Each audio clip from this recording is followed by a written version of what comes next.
Yo, what up, everybody? We're back. We're ready to dive in.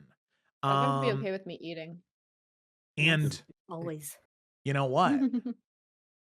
We actually, We're sponsored by Coca-Cola. no, we're not. I don't, Felicity, Yeah, I I don't don't. think You can't just yeah, claim No, that. we are. Coca-Cola, we are not saying that we are. Unless, I mean, we should be. Come on. I mean, could be. Come on. I'd rather do Dr. Pepper, but like Coca-Cola's good, you know. That's true. Manifesting. Yeah. All right. So with this, we begin session 1. Or, as the Crimson Court campaign is broken down into, Act 1, Chapter 1 begins right now. We've been introduced to our characters, so now let us be reintroduced to the world of Illica in its new form. As we spent the first 2.5 hours of this session focused on the characters, let's zoom out and look at the world and see how it's changed.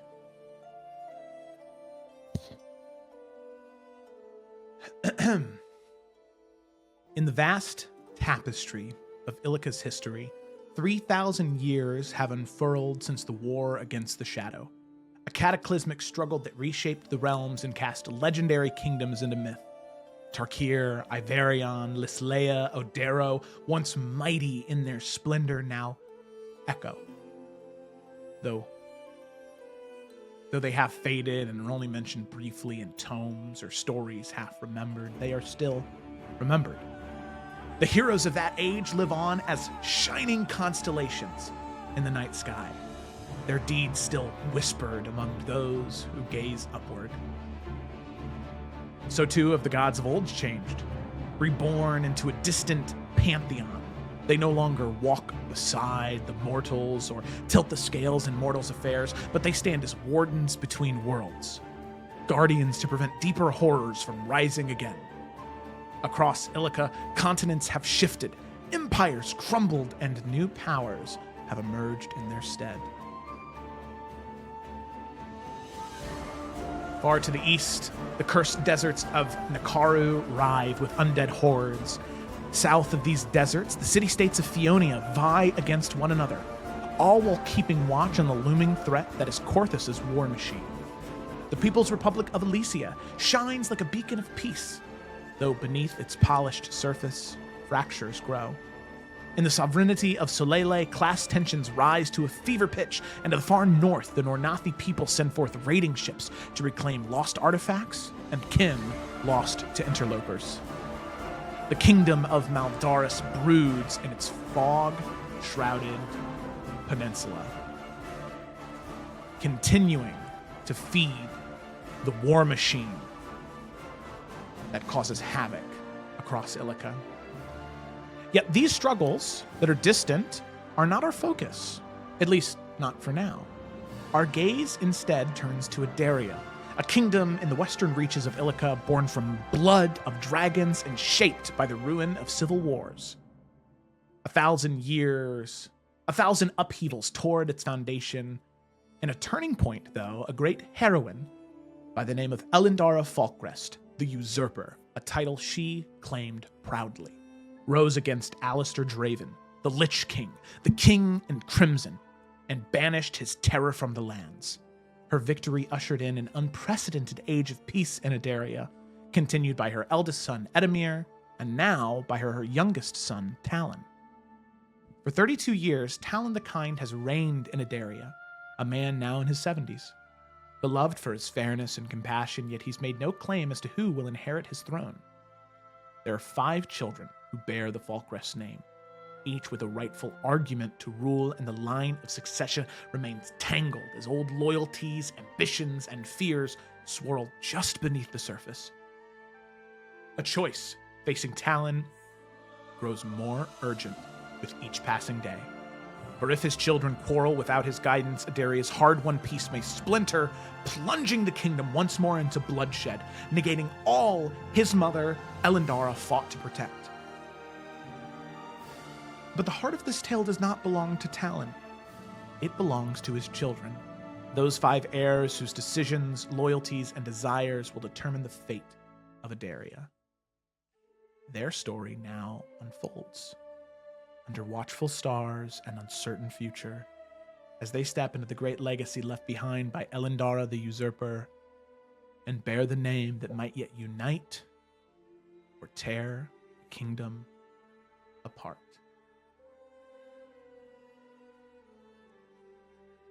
Now, our session does not begin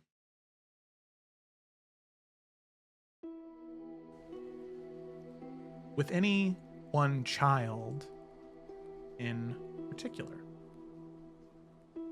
Our session begins on a rainy day in the empty council chambers. So, within this empty council chambers, it is a grand room of imposing size. It is designed to remind all who enter of the kingdom's power and scope. The western wall is lined with tall arched windows that open up onto a terrace overlooking the city, its streets bustling far below. And to the east of the room, another set of windows offer a view at the expansive sea, its waves glinting underneath the autumn sun. At the center of the room sits a large rectangular table, its polished wood adorned with an intricate map of the nation, showing cities, rivers, and borders in stunning details. 7 chairs surround the table, each unique in its design, representing a role of the king's council. For one, the head of the table, the king themselves.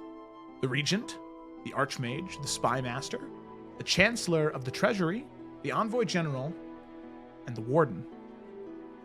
Besides each chair stands a small ring holder, elaborate and unassuming, where the council members place their rings during meetings. And the camera sits in this room, empty, unassuming,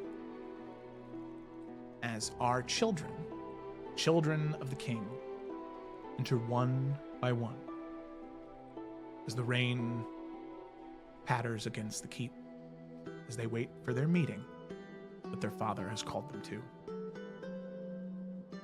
The first to enter the room is not the eldest. No, of course not. The first to enter the room is Xanthi, the first nobleborn of Talon's heirs. Xanthi, as you open the doors to the council, you recognize that you're the first one here. Of course you are. You notice a few things that are not as they should be. The chairs are not neatly arranged. They've been left slightly askew from the last meeting, and one, specifically the chancellor of the treasuries, is pushed further back, as she made no effort to push her chair back in, and in front of her seat there are loose parchments and an overturned quill. Uncharacteristic mess for such an important place. It feels sloppy, improper, a failure of decorum that just irks you. So, Xanthi, as you enter the room by yourself, what do you do? Yeah, I mean, I think, she cannot help herself but kind of write things to where they should be. And, I mean, she would take like a little cursory kind of glance over what those papers have. But isn't spending the time to read them, just to kind of, I guess, see what the itinerary was, so to speak. Yeah, you can see there are several things that are mentioned on the sheets of paper. Things that have been crossed off, meeting notes, and there's also a to-do list, things that the Chancellor of Treasury needed to bring up, concerns she needed to address. However, one was not crossed off, one was not achieved, which is addressing the debt to House Eldrin. Once again, that one has been ignored.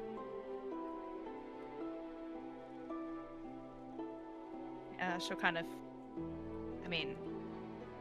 I think there's kind of that like open secret, right? That is a debt that exists. Yeah. So she'll kind of like sigh on that and just like continue straightening things. and she will, when she gets to like the chair of talent, like where the king would sit, she definitely like lingers on it a little bit longer than the others as she pushes in, just kind of like runs her hand across the back of it. But after that moment, she would just basically just stay at attention. She won't seat herself because, you know, these aren't her seats. Okay. Alrighty. So Xanthi, you stand near the king's seat, lingering maybe just a little bit too long as you hear the doors open. And stepping through is your sister, Kaylin.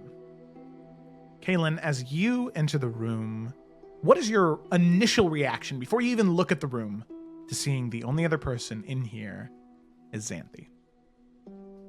Well, I will say, as Kaylin left the apothecary, her entire demeanor changes the moment she steps into the keep. While she's in the apothecary, she has this very kindly, almost welcoming to those who stop by, but the moment she steps into the keep, it's almost like a flip of a switch, right? Her eyes sharpen and narrow, and she holds her head just a little bit higher, walks with a little bit more purpose, and not as open. And so, wearing this face of determination, she will head towards where she knows everyone is meeting. And then she opens the door and she enters. It's not surprising, right? Of course Xanthi's here first. She always is. So, I think Kaylin goes out of her way to not even acknowledge her existence. She just opens the door and enters the space. As you do, at that same moment, Xanthi is adjusting one of the chairs, moving it back.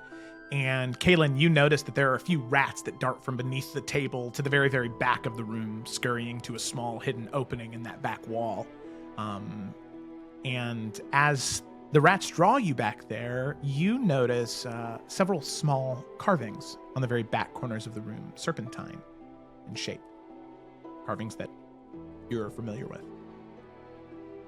Xanthi, as the rats dart from near you, does Xanthi have any immediate reaction to that? Yeah, she'll like see them darting,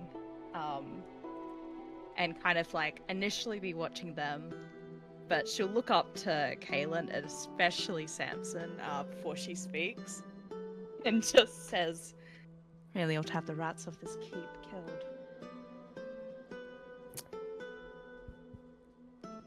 You know, it's amazing, Xanthi, that you continue to make it through every day with such a tiny little brain. It's a wonder how you remember how to breathe. Such aggression, dear sister. I would have thought it'd be common sense not to have vermin running around. These are my friends. The It rats. seems like, of course, and it seems like you've scared them off. Scary. You look lovely today.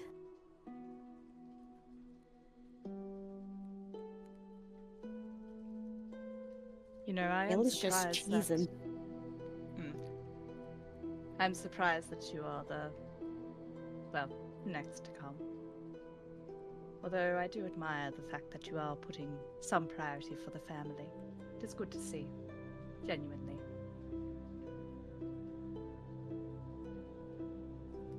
Well, decorum, right? Decorum. That's what we're supposed to do.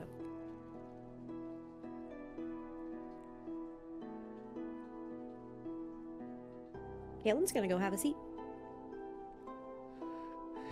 Which chair does Kaylin sit in of the council members' chairs? Where our friend the Owlin, where's his seat? The regent? To the left hand, or to the left side of the king. Kaylin will sit there. Okay. All right. You take a seat there. Xanthi, do And you she sit? will make it a point to, as she sits, Samson kind of scurries down and kind of like sits right in front of her, and she just pets him on the head. Xanthi, do you sit or do you stay standing? I mean, Xanthe is going to stay standing and just scoffs, you know. And imagine, like, hand of the king, got to be close to where the actual king is. And so I imagine the two just very uncomfortably close for them. Yeah. Oh yeah. You guys are like this far apart. Like it's just a couple feet. There's a moment of uncomfortable silence as the doors creak open once more, and Merrick, You son of a bitch. you step into the room, and as you open the doors, you freeze for a moment because you see the two of them. The awkwardness hits you like a wave. Like Eye of Agamotto knocks your soul out of your body. I imagine, like, he doesn't say it out loud, but I imagine he just sees him. He's just like, oh, for God's sake. Great. Now, Merrick, as you enter, you notice that first, but the next thing that your eye catches is on the city side, there is a small private rookery that you notice that you know is here, but there's actually a falcon, messenger falcon there, waiting. It has an unopened, sealed letter still attached to its leg that nobody's gotten to yet. But that's something that you notice as you enter. From where he's standing, can he see who it's designated for? You're not sure who it's designated for. I mean, you know that typically letters sent here are either read by the king or by the envoy general. The seal itself, go ahead and make a history check for me real quick, because it is not one of the noble houses of Adaria. 15. 15. You would recognize it as your northern neighbor. This bears the sigil of the kingdom of Maldaris, actually. Knowing it's not his place to read it, I think Merrick would just get it off the falcon and set it down so Talon or whoever needs to read it just has quick access to it. Okay. And he'll pull out just a little bit of food and feed the falcon real quick. Okay, that's good. And then he'll turn to his sisters. So you've both been summoned here as well. Yes, I do assume that is all of us. I think the verdict remains on whether or not Edwin will be here, but... Well, I suppose that would dictate how important this meeting is. I wouldn't put money on it. I imagine he will. My letter seemed to insist that this was of great importance. But we will see.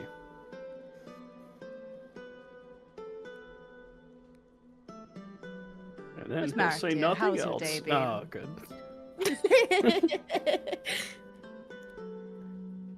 It's been fine. There's been some issues, but they're being resolved as we speak. So hopefully nothing to be concerned about. Good to hear. How goes preparations for the name day? Well, there are certain incompetent people within this keep, it seems, but Really? should hopefully go off without a hitch. Although I'm not going to be the one, I guess, overseeing the final preparations. Seems whatever this is important enough for that. It sounds like we've all been relieved of our duties. Kind of looking over to Kaylin to see if that's true for her as well. Temporarily.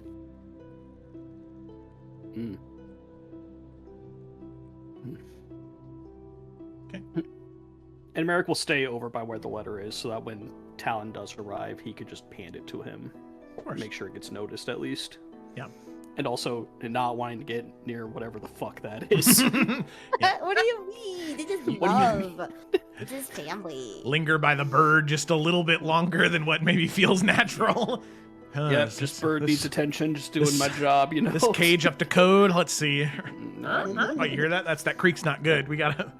I'll be right Stop. back. Actually. Yeah, he's missing a feather. We gotta go take care of that like right now. So, Merrick, you tend to the bird as the other two sit in silence, and eventually the doors creak open once more after just a few moments of silence as Via, you enter into the room. Not nearly as awkward as when Merrick entered, but still tension between the two sisters standing incredibly close to each other. Via, you notice Kaylin sitting in the Lord Regent's chair, but your view is driven mostly to the Archmage's chair, as her seems to be the most intricate of them all due to the arcane glyphs that are inscribed on them.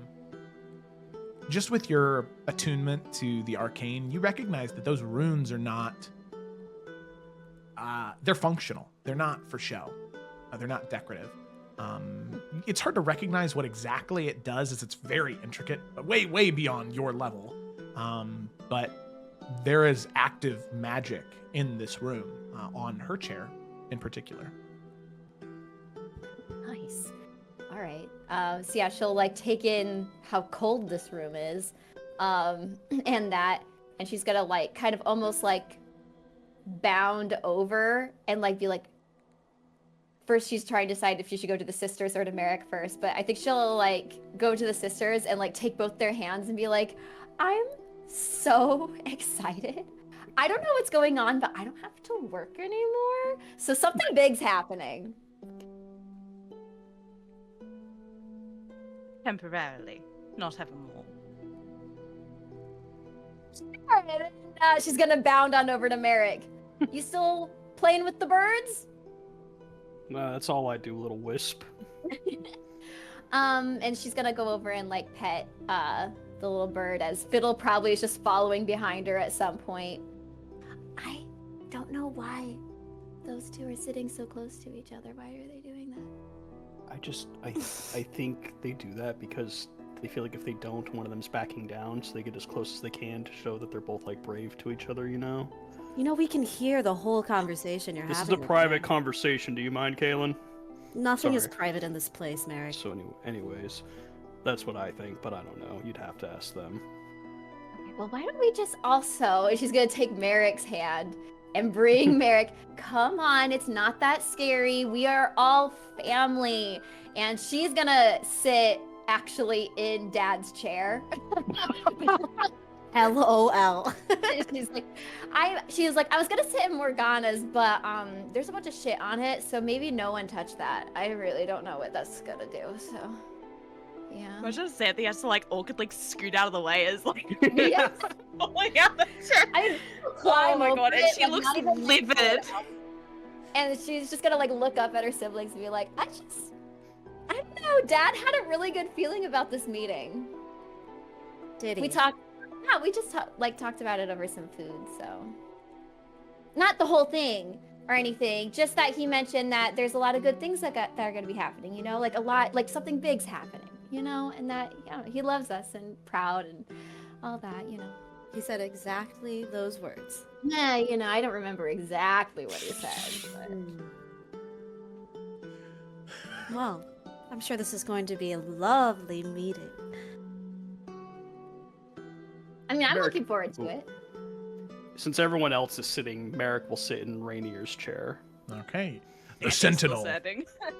Oh, sorry, what? Shit. Oh, I thought you did sit down. My bad. Nah. No, just Well, now just whatever. standing, hovering over the king's seat. Yeah. Gonna get up, Via. All right. No, Via's staying. Like, Comfy she didn't want to chair. sit in Morgana's chair, and then the next, she could sit in her dad's chair. That's what I would do. All right. So after a few moments of silence, lingering, and some idle chit-chat between those siblings that are willing to talk to each other, the doors creak open once more, and stepping through is the final child of Talon and the oldest, Edwin. Edwin, as you open the doors and step through, you notice not any items or fixtures or furniture in the room. You notice the people within it. The atmosphere is tense. It's very sticky, especially between your two sisters that linger a little too close to each other. And you notice that while Via is slouching and relaxing in Talon's seat at the council chambers, Xanthi is closer to it in spirit. Her eye sort of looking down towards Via and looking down towards the chair, and anger behind it, frustration more so. So, Edwin, as you enter the room, what do you do? So, but as the door creaks open, there is a knock at the door. As he opens the door, and all of you just hear, "Hello, is this room occupied?" And he opens the door. My family! And he runs over and looks Via at will Merrick. climb out of the chair to hug you. Oh, wow. Via, So long! Oh my gosh! I have missed you. Oh, I miss you Wow. so much. You're getting really tall. Taller than Kaylin, just by like that much. That is amazing. How's school? Oh, all done. I graduated actually. There's like a brief pause. We invited That's you. wonderful. Yeah. We invited you. Merrick, and he kind of and looks over Brother. to Merrick. How is everything? How are the Falcons? How is what you do? Oh, they're just great. I'm engaged now. That is amazing. To who? Lady Solara from House Astralore. And how long have you known her? Or is this one of the? It's arranged, Mother set it up. but you're happy. Yes. Good. That is all that matters. And he keeps looking at Merrick. How long have they been in the room together? They can hear you apparently, so there's no point of whispering. He turns. Kaylin! Oh, you remember who I am this time. Come on, that was so long ago. Almost exactly 5 years. Mm-hmm. Look, you can't keep holding that grudge. It's not good for your soul and spirit. I don't Plus- have a soul. Everyone has a Joking, soul. joking. I know, your humor is so great. I know, thank you. How is everything? How is the apothecary? Great. Good. And what do you do again? Well, lots of things. Liaison for the king, healer in Nornathi, a missionary, cleric, eldest son of Talon. I have a lot of titles. Prince of the Pauper. I do a lot of things. Except for be present, right? Yes, my work does take me away for some time, but I always come back, and you know this, and I always bring gifts as well. And he reaches into his bag. Gifts. Yes. Before that, he looks over. Xanthi. And he walks over towards Xanthi. You look very regal. Very good. Did you sharpen your horns? No, they grew like that. Wow. Part of not having a soul. And she will look at Kaylin. Just to let you know, you have a couple of frays there. Hold on. Oh, gods. There you go. It is so nice to have you back, Edwin. I'm so glad to see all of you. I have missed you so much. I had so many stories to tell. But first, gifts, of course. Fia, you first. You were Oh. excited. And he opens the bag. And he pulls out. Hold on. Where is it at?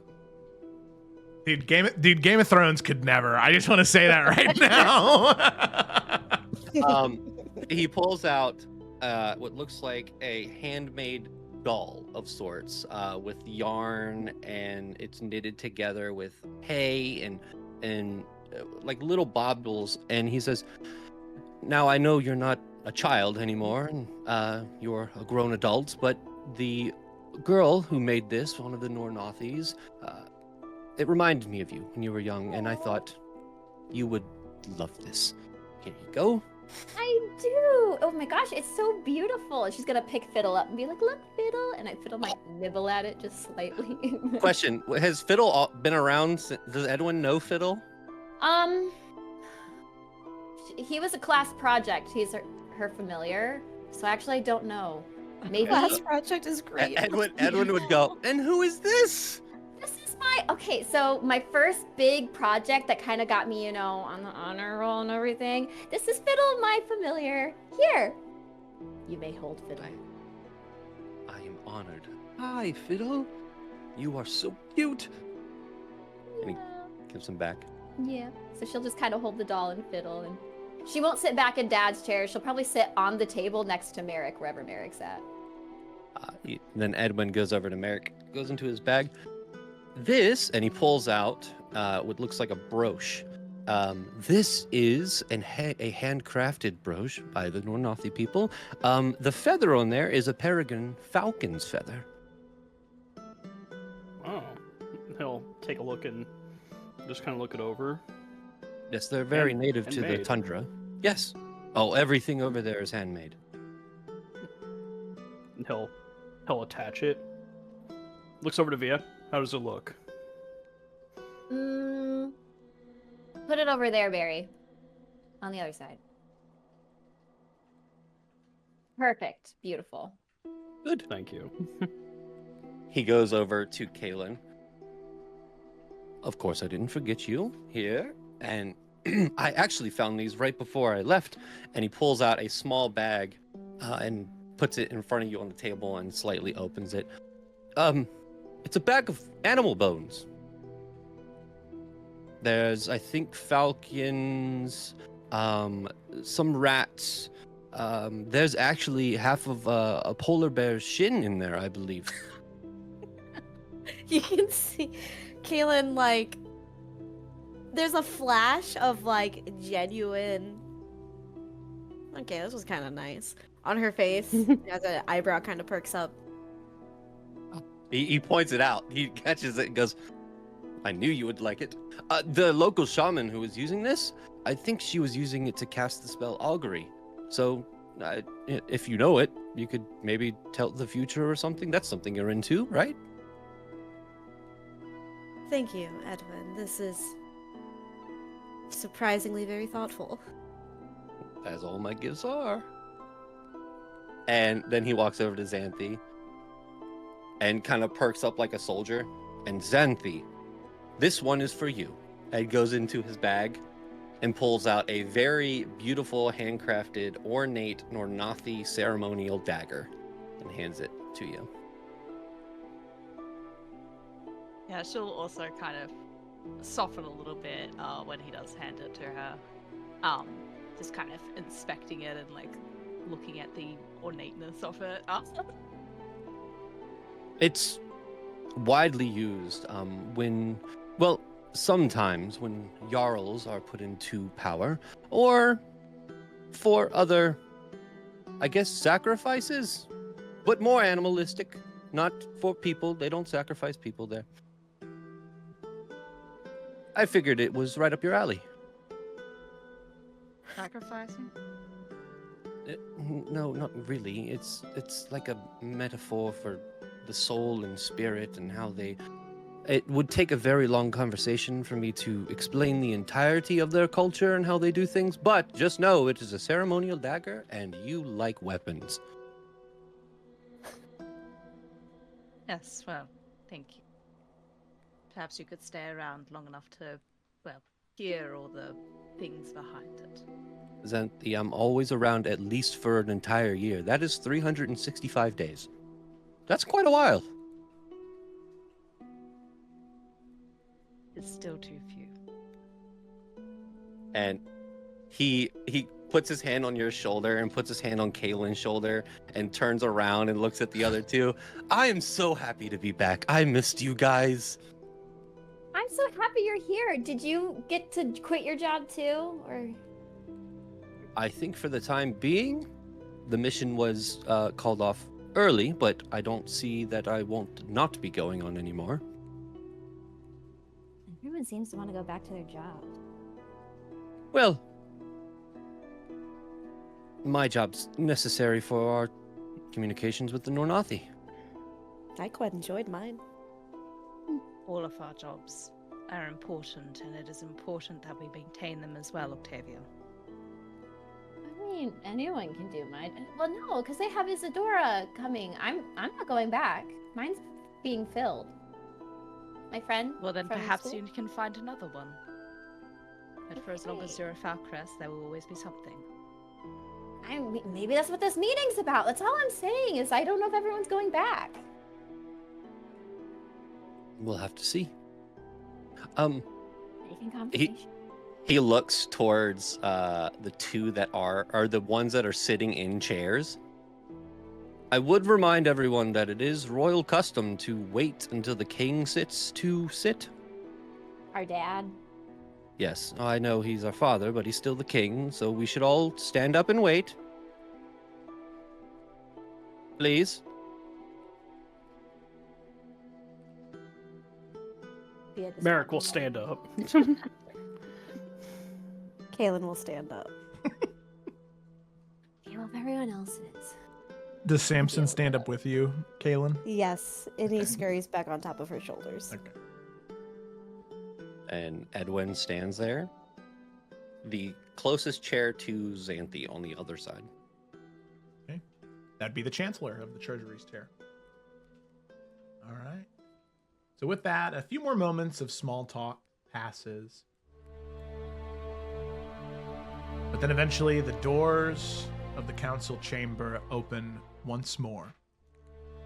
A measured creak as it reveals Lord Regent Gareth Thornfield standing at attention. The imposing Owlin, who stands almost 7 feet tall, dressed in gold, green, and brown, wearing the regent's ring on his left hand. The sigil of House Thornfield worked into the metal. His dark, discerning eyes scan the room before he steps aside, his long, meticulously kept feathers shifting slightly as he does. And through the threshold steps King Talon Falkrest, your father. A man in his 70s, though time has touched him lightly. His salt and pepper hair is mostly black, but there are streaks of silver, and it is braided with a thin cord of green silk in honor of House Falkrest. His beard is neatly trimmed, and though he has begun to slow in his movements, his youthfulness in his gaze remains clear, kind, watchful. He wears robes of black, white, and gray, layered and fine, but practical embroidery. Though his cloak is deep green, an unmistakable symbol of House Falkrest. Dragon's Bane, the ancient longsword of the rulers of House Adaria, rests in a well-worn scabbard at his hip, and the king's crown, crafted from brass and gold, its shape reminiscent of dragon wings, rests upon his brow. As Lord Gareth closes the doors behind him, he pulls out a small box from his bag. Talon surveys the room, his gaze briefly lingering on each child before giving them a small, knowing smile. With a gesture of his hand, he moves towards the head of the council, and he sits in his chair. All of you sit as well. Lord Gareth stands behind him.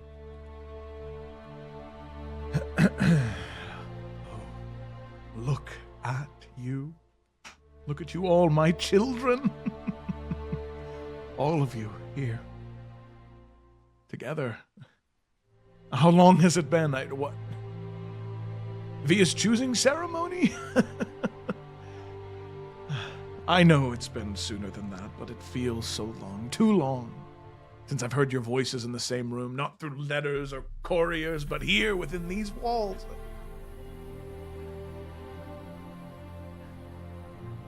But I can feel the tension between all of you, like storm clouds rolling in before the rain.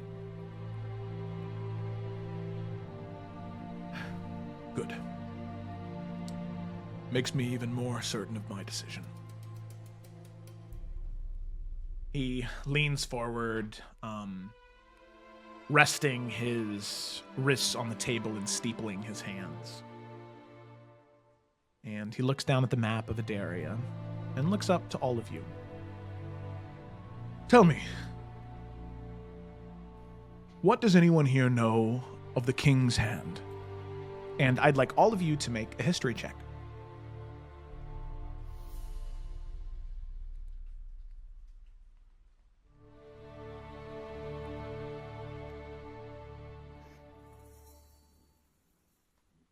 I did not know that Edwin had a -1 to history. I feel like it works out though. That's really funny. These rolls check out.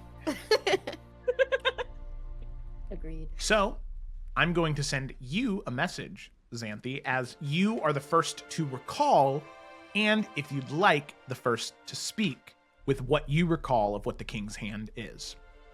Now, it's up to you if Xanthi would be the first to speak, but she is the person who has the first opportunity to.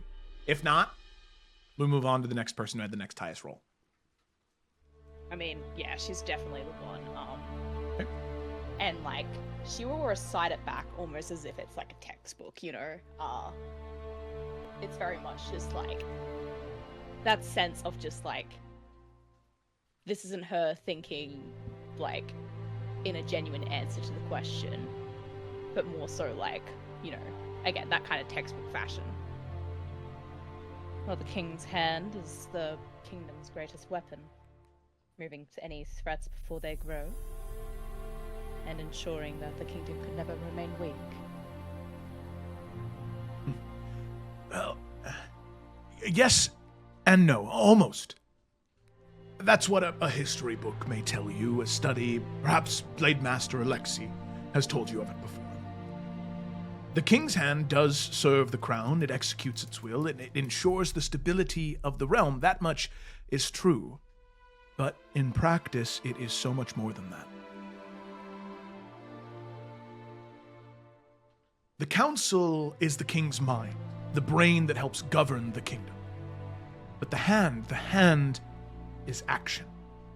The hand allows the king to be in two places at once, to celebrate victories in the light and to quiet losses in the dark, to heal wounds and to fight back threats, to be felt even when he is not seen. He straightens and leans back in his chair. The hand simply does not wield the king's sword, Xanthi. At times it must become his shield. Or a healing poultice, gesturing towards Edwin. His gaze goes over all of you, softening. And now, my children, you will be that hand. You will be my hand. There's a beat of silence, only the distant murmur of the city below breaking the quiet. You see his fingers sort of trace idly at the pommel of Dragon's Bane. There is much wrong in Adaria. Much that needs dealt with, much that needs seen to, and I personally cannot handle every problem as much as I would wish to.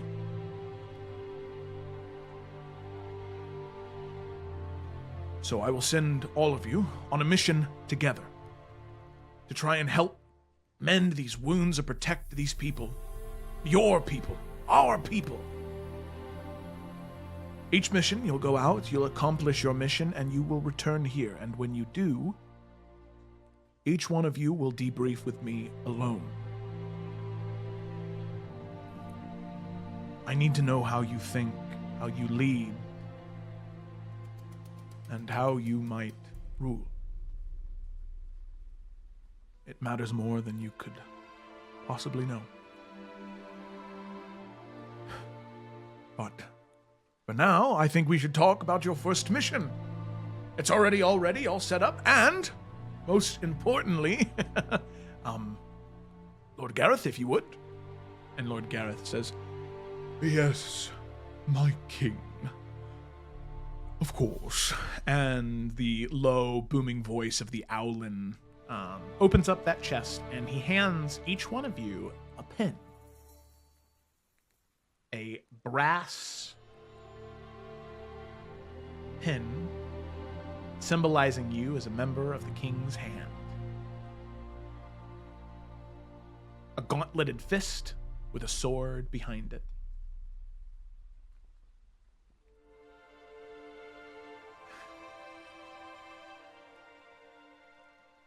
Now, I know you might have questions, but if you'd be willing to wait until your first mission has been said, I'm afraid that this is less of a request, and, well, I wouldn't say order, as I don't think that I've ever been so coarse with all of you, but it is a very honest plea, not from your king, but from your father, that you would help me when I so desperately need it.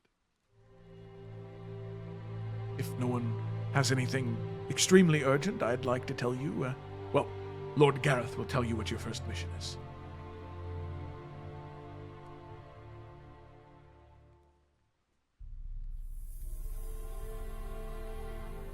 We're ready. And he looks to the rest of the kids. Does anybody seem to have any, boiling anger or very apparent disagreement? Edmund looks towards Xanthi. I think Octavia looks just really concerned and confused, more so than angry. Mm-hmm. Kaylin was staring very intently at Talon the entire time he was speaking. And then before they move on, her eyes kind of flicker towards the corner of the room as if she's searching for something. And then pulls her attention back, but she doesn't say anything.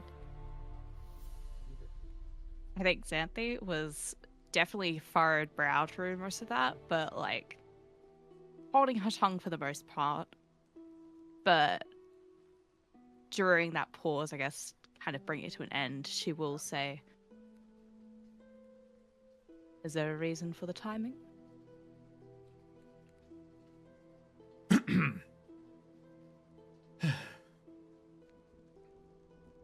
Yes,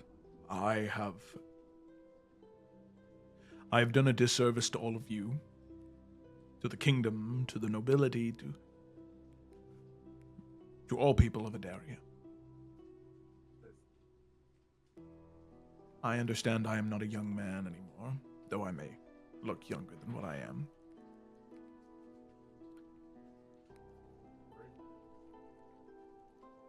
There is a demand of me to put this question as to who will be my inheritor, who will inherit the crown. But I cannot, in good conscience, choose one of you currently. So this is a test. It's not a test. It is a desire for me to see how you act, how you would lead. It's not a test. No, you're not being graded. I need to know, in moments of stress, in strife, in disagreement, in pain, sorrow, in all of those complicated feelings that come up in conflict, how you act. And you do not feel as if you know us already? I'm sure there's no need for, deny it or not, a test. I know my children. I know my dear, sweet Xanthi, who would hold her tail when she was scared, when she was just a child. I know Edwin, who would stomp around the halls when he was a teenager because there wasn't the right food that was in the kitchen for him. Via, who would scribble notes all over the wall because she couldn't find her book. Kaylin, who was quiet as a mouse, but when you could get her talking would just prattle on and on and on about what she'd read about. Or Merrick, my sweet boy Merrick, who would continually look out to the sea, watching those birds. Like there was a song on the wind. I know my children. I don't know what Queen Xanthi would be like. King Edwin, Queen Kaelin, Queen Via, or King Merrick. I don't know who that would be. And that is what I intend to discover. But isn't there supposed to be like a succession? Like your mom didn't choose between you and your brother. It just happened that way. So wouldn't it just be Edwin? It is complicated, Via. And you see him Does it sort of have to be? shift uncomfortably. I have been very fortunate to have so many wonderful children. But due to the circumstances and the differences in which you were born and in which you currently live now, and the queen, the current queen, that there is much disagreement within the noble houses as to who should be crowned. I fear that if I do not name an heir, the lords and ladies of this realm will inspire the collective of you to go to war with each other. And there's nothing I fear more than that. May I ask what sparked the urgency? One too many gray hairs, Edwin. What else can I say? You've had them for a while.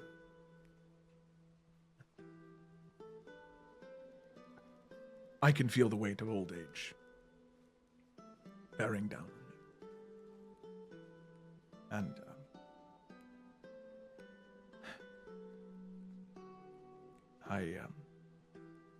I've made many mistakes in my life, and I intend not to have the destruction of my mother's legacy be one of them. It's been something I've been avoiding because I desperately do not want to hurt any of your feelings. I don't want you to feel like you're lesser than your siblings. All of you are so wonderful in my eyes.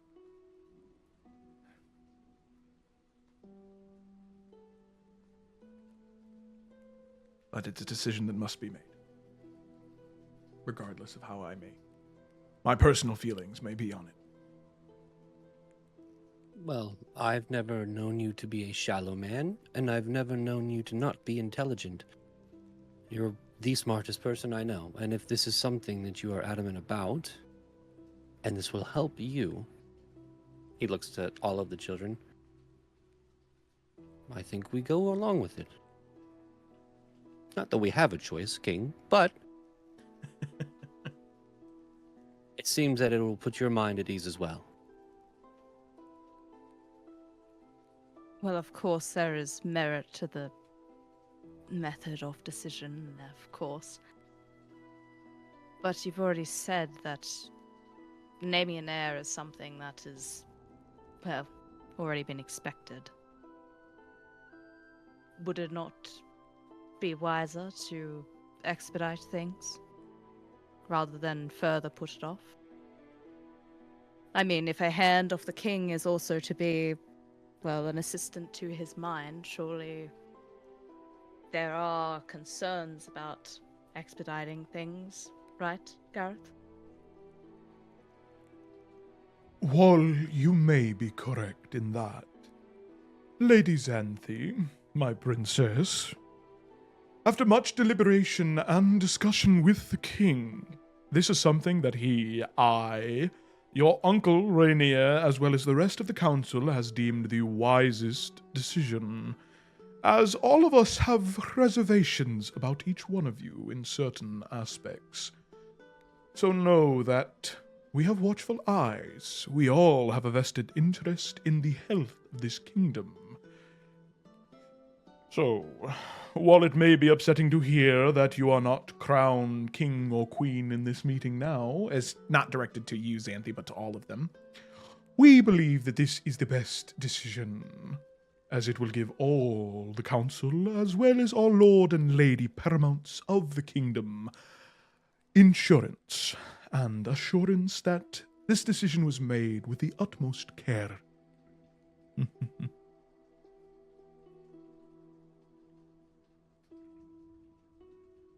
I see. I'm Well- sure the most deserving heir will become prominently known then. I am very confident in that as well, my princess. I think at this point, Kaylin is like tapping her metal ring onto the table. Just loudly while Xanthe was speaking. You said there's parchment, right? On Uh-huh. on this table? Yeah. Is it just the one section of parchment, or is there like more? Like, is there loose parchment? Oh, That's yeah. not necessary. Mhm. So as Gareth is talking, Edwin did notice Caitlin doing that and just takes one of the pieces of parchment and folds it hamburger style twice.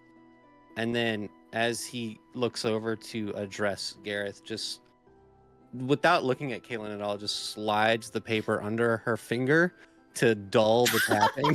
Tick, tick, tick, tick. Doop, doop, doop, doop, Yeah. doop, doop. Yeah, she'll slow down and just kind of side eye. And as he places it there, he says, "Well, what is the first thing we must do? I think that we've all asked our questions. Now it's a matter of what." Yes. Wonderful. Lord Gareth, please. Of course, my king.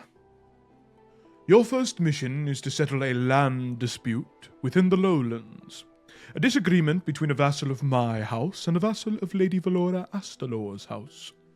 House Rivermore and House Melonith both claim a tract of farmland and the small village of Rosemont within the lowlands.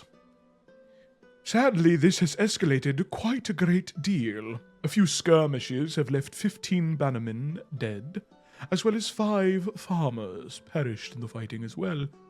2 farmhouses and tracts of land have been burned as well. This violence is unacceptable. I have called off the banner bearers of House Rivermore, as has Lady Valora, but the damage has been done. Prides have been wounded, and sadly, nor in my house library, nor in the great tomes of House Astoror, do we have any proof, one way or the other, of who the city of Rosemont belongs to. So, within the city itself, there should be some type of information about who the city has been promised to, who the lands belong to, and where they should fall. As part of this mission, because we want to see it succeed, and while we do not doubt your ability to do it, you will be accompanied by additional security, as well as your uncle, Rainier. He will be joining you on this mission to ensure that it goes smoothly. You'll be sent with a detachment of 20 Crown Watch, as well as each one of you will be given a 500 gold personal stipend to spend on what you wish, and an additional 2,000 gold will be allocated for any group expenses. In this particular mission, the Crown will cover the expenses of the Watchmen, but in future missions, that will be needed to come out of the group expenses. After deliberation, Edwin, you have been assigned treasurer to track the finances of the King's Hand. When all of you are ready to depart, Rainier will meet you at the inner city gates with the detachment of watchmen. And on top of that, my king, yes, most importantly,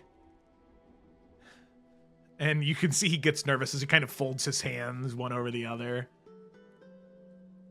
Your current abodes, you're moving out of Dragon's End, and you're moving to a A fortified estate within the upper city of Crown's Rest. This estate is the headquarters of the King's Hand. Granted, it was last used during the reign of Alistair Draven. It is in a bit of disarray, but it's being repaired, it's being cleaned out, and when you return from your first mission, it should be clean, and it'll be yours to do with what you please. Its purpose, its design, the services that are offered, it'll be up to you what goes there. The first thing you wish to do with it when you return, it'll be covered by the Crown. Anything after that, you'll have to cover those expenses and whatever funds you earn or allocate from your missions. You might be the children of the king, but, well, money is a scarce commodity. Is it, like, normally for one person to live in? Because there's not normally 5 hands of a king. Oh, no, you misunderstand. The King's Hand is typically an organization. In the past, it has been a collection of 5 to 10 individuals that serve the king, that go to these places. A group. Not the king's right-hand man. That's the Lord Regent, my good friend here. No, the King's Hand is a group. It has accommodations for, I think, up to 25 people, correct?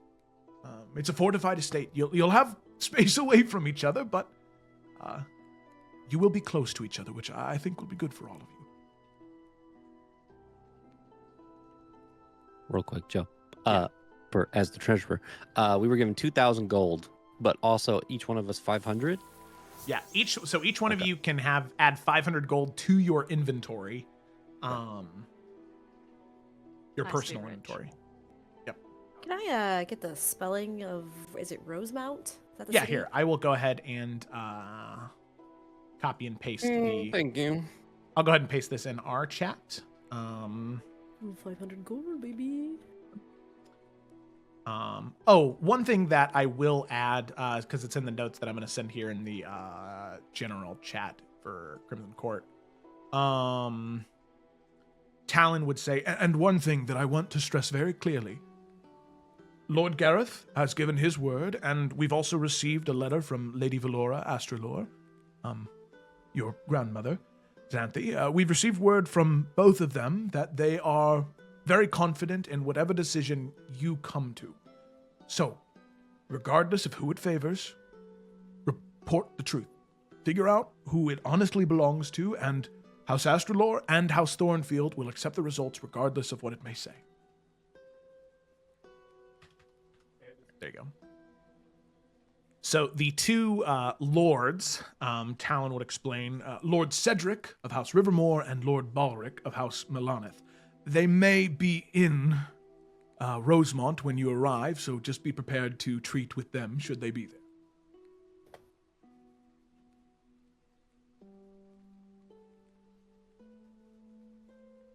When should we leave? Immediately or tomorrow? Today, preferably. Take some time, go through and buy any provisions or materials you might need. The upper city is yours to shop through. But your uncle, he'll be waiting for you at the gate, so I wouldn't keep him waiting too long. Knowing him, he might leave without you if you're not ready by by midday. Well, I want to stress again how thankful I am that all of you would...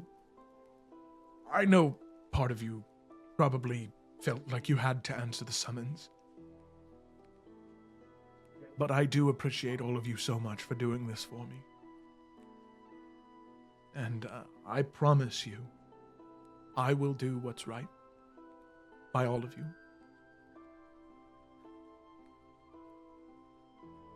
You make me very proud as your father. Please know that. But if there is nothing else, he'll look to you and he'll stand. I wish all of you luck, and I'm excited to hear back from all of you when you return. He'll wait for a moment to see if there's any final questions.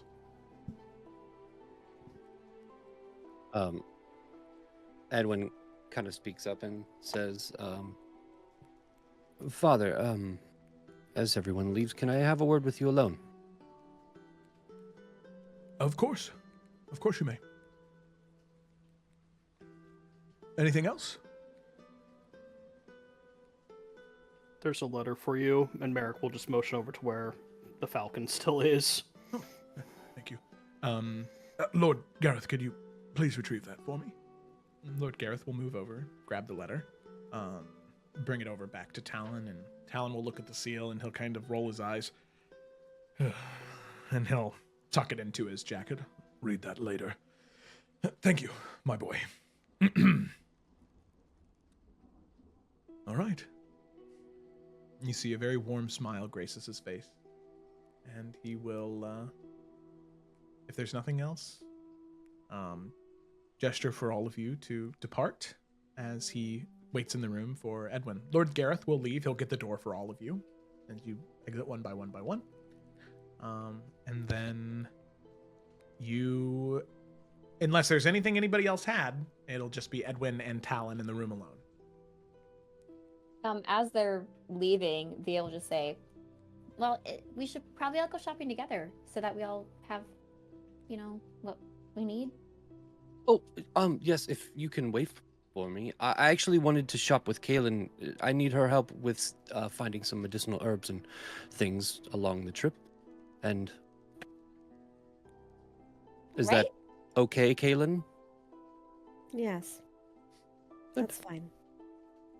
And I would love to go shopping with you too, Via. All of you. I'd love to go shopping with all of you. Okay, wait, guys. This might be really fun, though.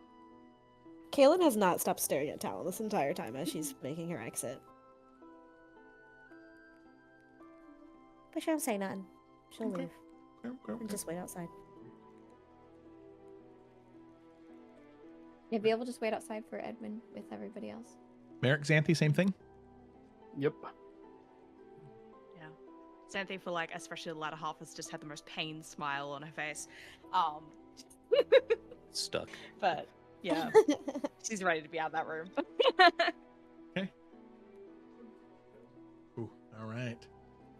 Yikes. Cool. Everybody leaves the room, and it is just Edwin and Talon now. So he looks to you, an earnest smile on his face, and says, "What troubles you, my boy?" Well, first I wanted to say it is good to see you again, Father. I've missed the kingdom. I've missed the weather. Although it is raining, it is not terribly frostbitten cold outside. I have some questions, if you would indulge me. Of course. In your speech, you spoke of making sure you make the right decision for whom should rule. I know you did not use the word test, and I will not use it as well, but the obstacles in front of us to help you. You mentioned King Edwin. I am still under the impression that I have no claim to the throne. And before you answer, I am okay and have been okay with this claim. It has been erased from my mind that I could even hold the throne. And I am more than happy and willing to accompany the children and my siblings and do this task for you. But you would have to... I am confused.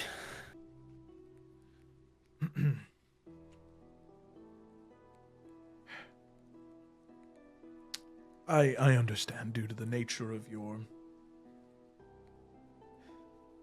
birth, your lineage.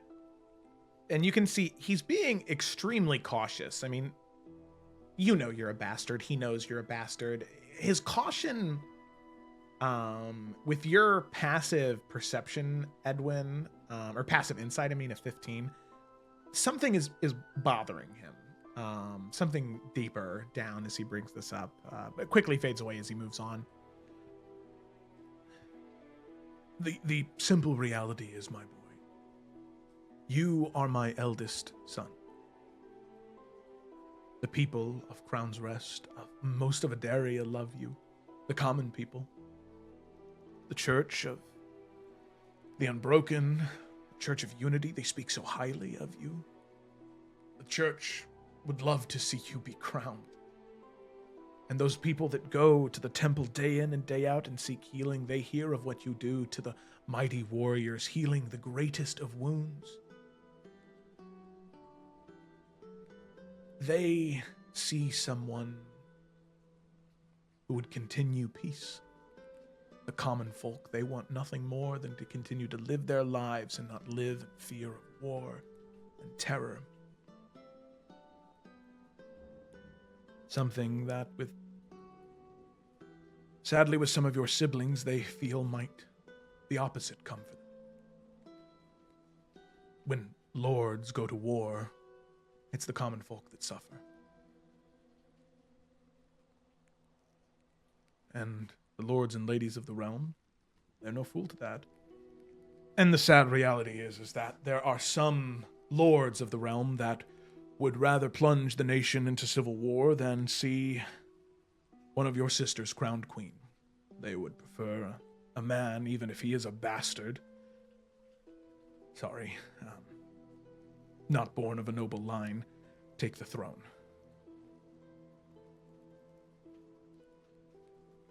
Our family is not known for keeping up tradition, or known for breaking it. That much is true. But that's simply just the truth that I know, my boy. All of it. If I knew anything else, I would surely tell you.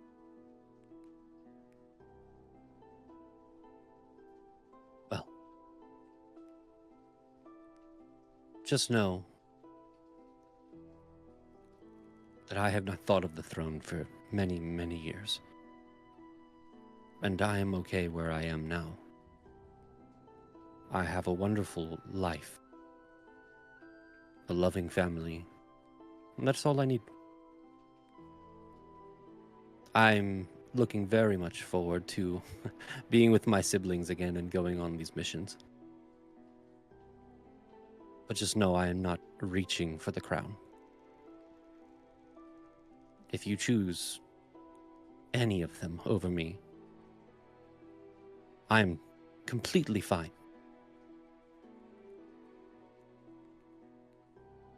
I'll keep that in mind, my boy. But shouldn't keep them waiting.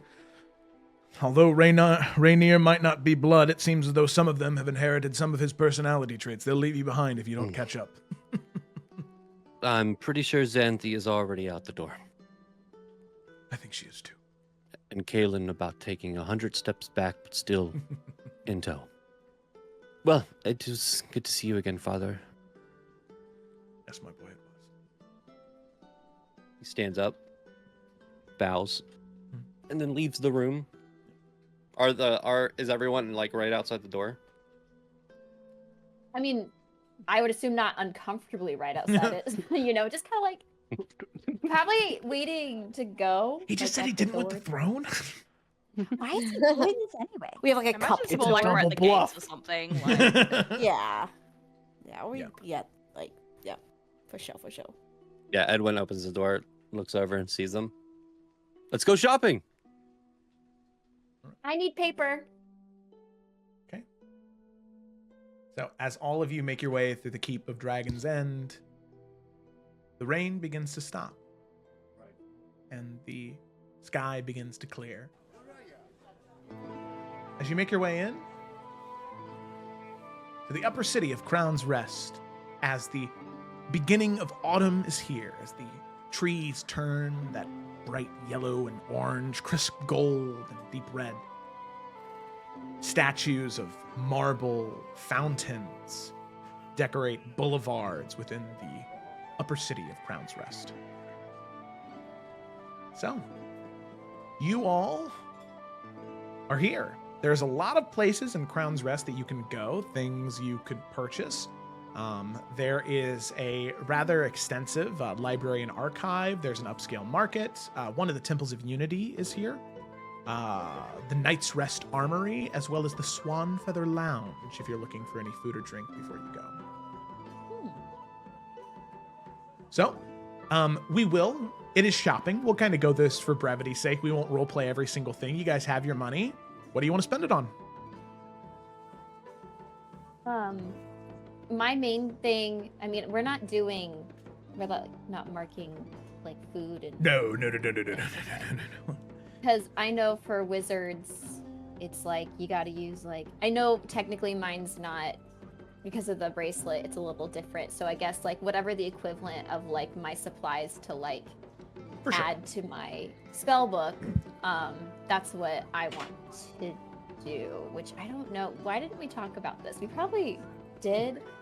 But we didn't like say like, oh, it's this instead of that, kind of thing. Well, so it's Arcane all flavor. material. It's arcane material, yeah. But pretty much, I mean, at least the rules in 5th edition were for every hour, I believe, unless it was a school you specialized in, it was 100 gold per level per hour to transcribe it into your spell book. Okay. I think. So if I have 500 gold, I could go buy 5 hours worth of materials, Yeah. which is 5 levels of spells. Yeah. I won't spend all of it. I'll do like just 2. I'll start with 2. Okay. Maybe. Yeah, sure. Yeah. In case you find any scrolls, got it. Exactly. Yeah. If we run into any scrolls, which I guess we could peruse the library if anyone else wants to see if there's any scrolls there that might be worthwhile. Sure. Are there any worthwhile scrolls at the library? So pretty much any first level spell you can think of can be purchased from here for 100 gold each. All right. Y'all do your thing. I will look through the first level spells. So mark off the 200 gold for the materials, and then we can come Right. back to you for whatever spell scrolls you want to buy. Sorry, guys. I'm going to Just be that annoying person. Library. No, you're good. You're fine. This is less materials, wizards but do. I mean, in our brief prep time, is there like any like I don't know what it is, like land records or shit that could like help with kind of seeing where the claims are, where they lie, what would be legitimate, whatever. Yeah, for sure. So within the Gilded Quill, which is the library archive that is up here, you can actually pretty much rent out their private collection for about 100 gold an hour, where the master archivist, Tiberius Witherton, he'll actually guide you through his extensive collection and help you find whatever you're looking for. So he might have something in there. Yeah, I mean, because I feel like I don't have anything else I need to purchase beyond just like, provisions and stuff. That's part of that like fluff fund, I guess. So I mean, I'd happily spend the money on an hour, if not more, depending on what I guess is uncovered. Okay.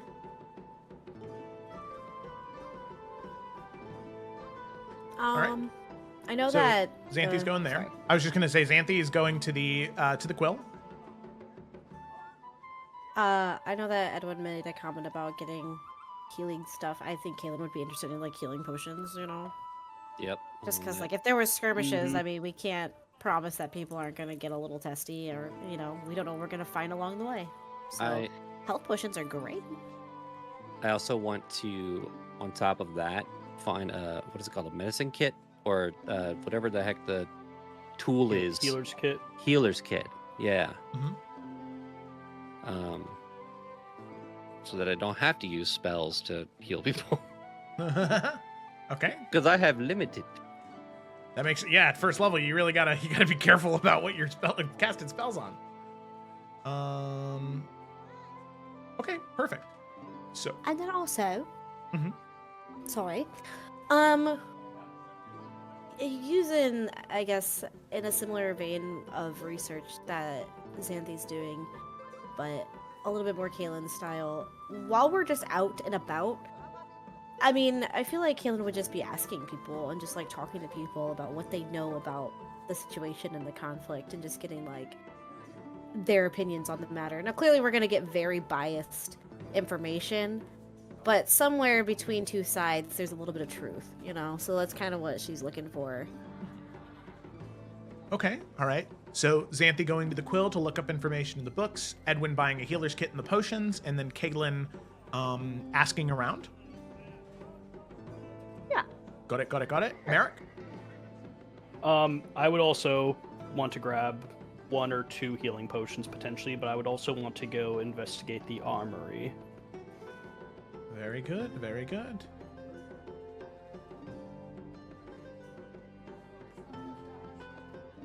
Okay, investigate the armory and buy a couple healing potions. Okay, so simple things first. Edwin, a healer's kit is 5 gold, has 10 uses. You can add that to your inventory, take out 5 gold. For potions, common, 50 gold, greater, 100, superior, 500. Throw me a greater, boy. All right, I'll just greater, get one superior. greater to Kalen. So go ahead and add a greater healing potion to your inventory. And So subtract 100. it was 5 gold for a healer's kit. Yes, it was 5 gold. Okay. 10 uses. And then I'll also buy one of the graders, which was 100. Yep. Mm-hmm.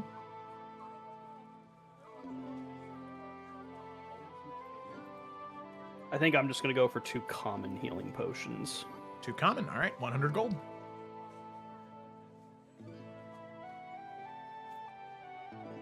All right.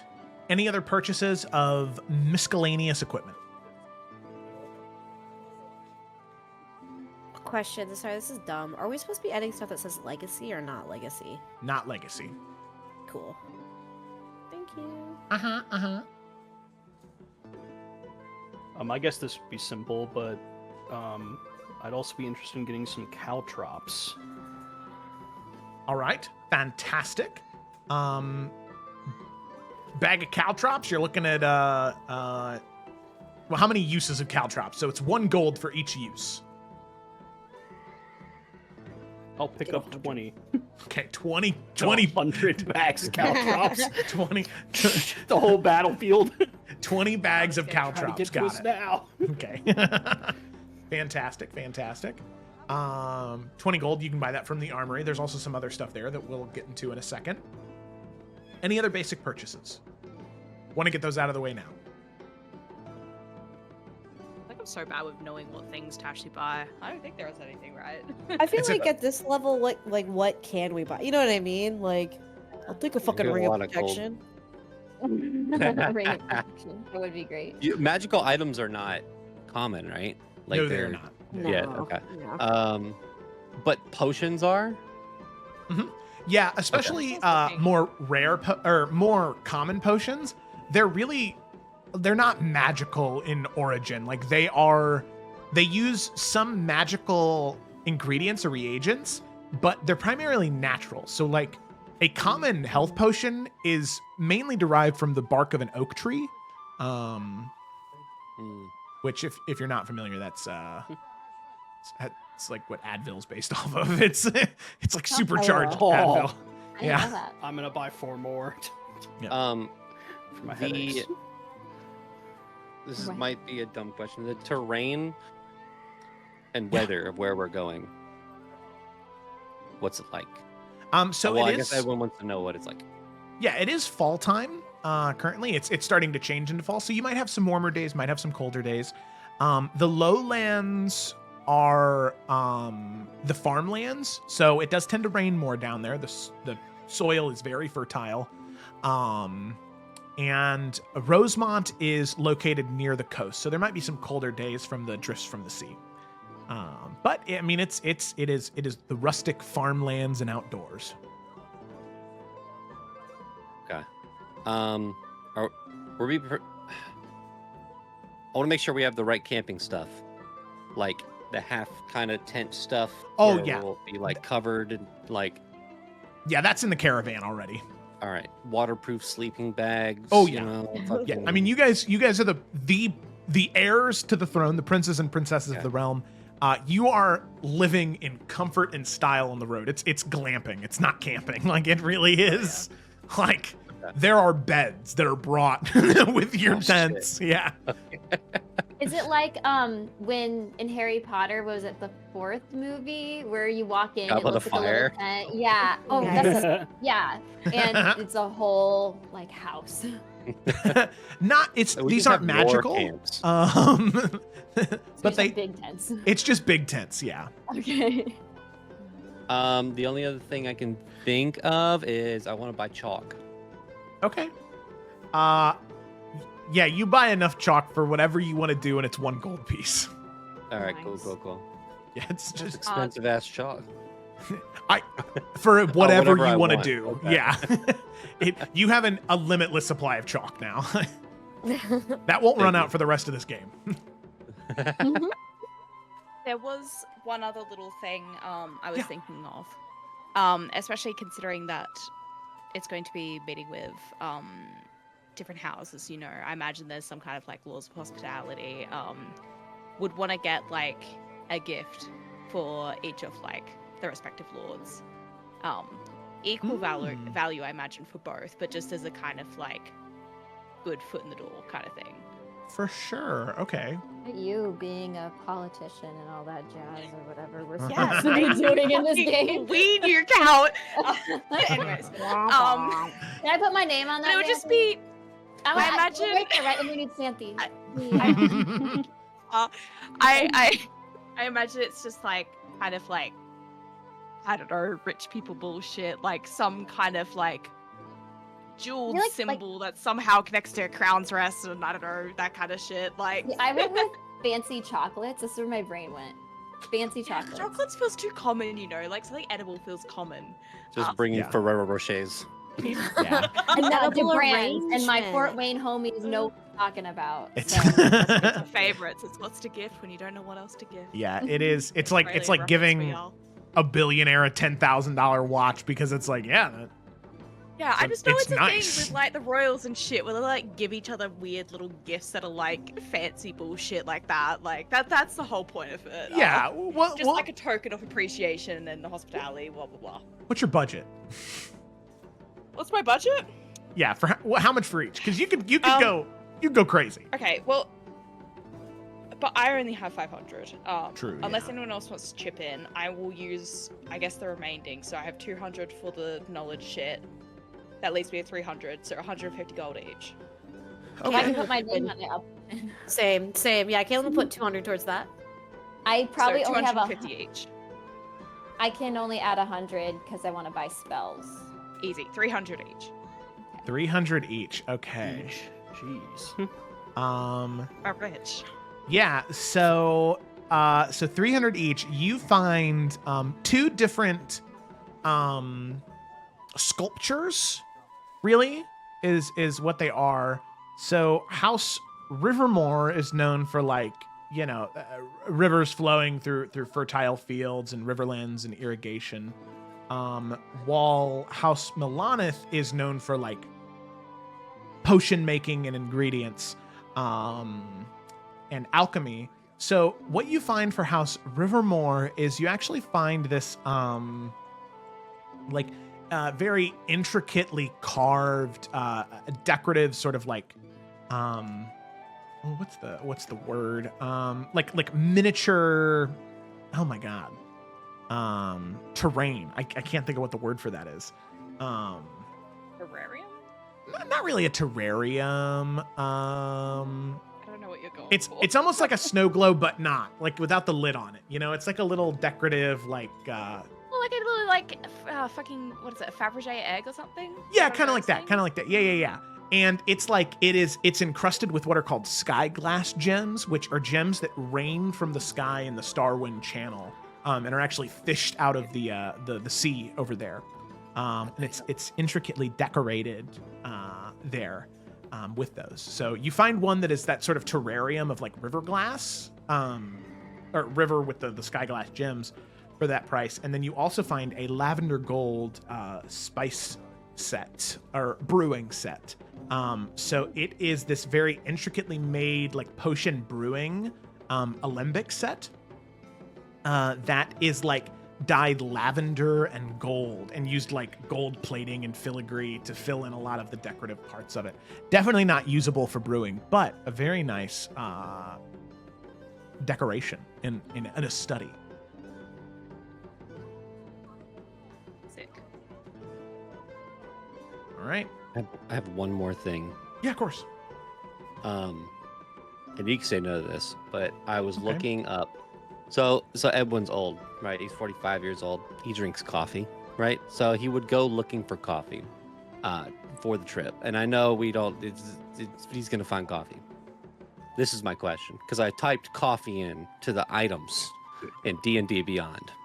Uh-huh. And there's an item called a bottle of boundless coffee. Can I buy that item? It's literally just limitless coffee in a bottle.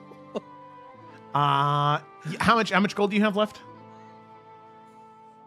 409. All right. That 9 was from what you had before. Yeah, we'll say that you do find it. For 400 gold. This is Within worth the Crown Bazaar, the upscale market that has exotic wares and luxuries. Same place where Xanthe got the 2 decorative items. You find somebody peddling several mundane or relatively mundane magical items, and there you find your cup of endless coffee. This is the best day of my life. I can't believe D&D made an item like this. You guys see Edwin just drinking coffee Always. always now. Bro's gonna so be funny. tweaking by the end of the day. Right. Gosh, Let's go, Guys. guys. gotta try this Oh, coffee. yay. He has more energy. Just always gonna need to It's stop just gonna- this. Like, The 2 spells that I found that I actually don't know what the prices of that I wanted to get were Illusory Script and Identify. Would those be 100 each, or would either of those be more expensive? Are they both level 1? Yeah. Then they're both 100. All right. I would like both. I'll put them in my book later, in my wrist bracelet. Mhm. Can't speak. And I'm out of money. All right, cool. Like the responsible 19-year-old, spend it all in one place. Immediately gone in 20 minutes. And then V is just sitting there by the gate, just waiting for everybody else. Yeah, she's ready to go. She's like, I got all my things. Edwin rolling up. Right? She's flipping through her Ben 10 watch. Nice. I mean, especially if it was in, like, the same kind of area as like Xanthe would get that like research shit done, she would definitely be roped into that via Yeah. against no choice. Of course. Okay. Sounds good. All right. I So have with a that, quick question. Sorry. yeah, of course. No, you're good. I added caltrops, and it says, cost 1 gold piece, and then it says quantity 20. So to me, that says that there's 20 uses for buying one of them. Because it doesn't say like every time you use it, you use 5 of these charges or anything. Yeah. Imagine it's like when you buy a quiver of arrows, it has 20 arrows in it, but it's like the one quiver even. Yeah. Because I was thinking Yeah. that it would be 20 caltrops. And that's what I feel fills the like- 5-foot square. 20 It's just count weird. drop, not a lot, is it? Well, it's just weird because then I'd have to. Every time I use it, I just have to like take away 20. Which like I'll do that if that's how you want to do it. I just wasn't sure if this was saying something different because they only do 1 damage. Like they don't do a lot, but Yeah. Well, yeah, sure. We'll just Up say to that you, it's, I'm just we'll just asking. say it's 20 uses. That's just so that's such a big bag of caltrops for 1 gold. Yeah, but it's like cheap like metal things. Like it's not even like That's true. All right, 20 shit, uses. It's bullshit. I mean, we're royalty. Merrick doesn't have to have. He doesn't have to carry it. Well, I mean, Your I will, but manservant. You're right. I don't have to. Dwoofar follows behind you. Dwoofar. Free Yes, Dwoofar, master. man. I would carry your Dwoofar. caltrops happily. You can't. I really don't like that that you when I'm put Merrick drinking in that water. light. You mean the coffee? Oh, you want some coffee? And then, obviously, I'd want to see if the armory had anything more interesting. But if we had other stuff to get through, then we'll get to that later. Yeah. Oh my god. We'll come back to good. the armory. We'll start with Xanthe, then we'll go Kaylin for her more involved thing, and then we'll go to you, Merrick, for your armory checkout. All right. So, Xanthe, you head to the Gilded Quill, and as you enter into the Gilded Quill. It is this sort of grand marble-fronted building adorned with towering stained glass windows, and inside there are rows of meticulously polished mahogany shelves that hold scrolls, tomes, legal records dating back centuries. There are chandeliers that cast warm golden light across the hushed reading tables and plush velvet chairs. You see a woman working the counter, sort of reading a book, and she looks up and greets you with a smile as she shuts the book and sets it off to the side. An older elven woman, as she says, "Well, hello there. Oh, princesses, it is a great honor to have you within the Gilded Quill. My name is Calith. Is there anything I can help you find today?" We are looking for records in regards to claims for the city of... Oh, where is it? Rosemont. Yeah, Rosemont, that's the one. Yes, of the claims towards the city of Rosemont. Particularly those of regarding House Rivermore or of House... what was it, Mela? Melanith, yeah. Melana? Yeah.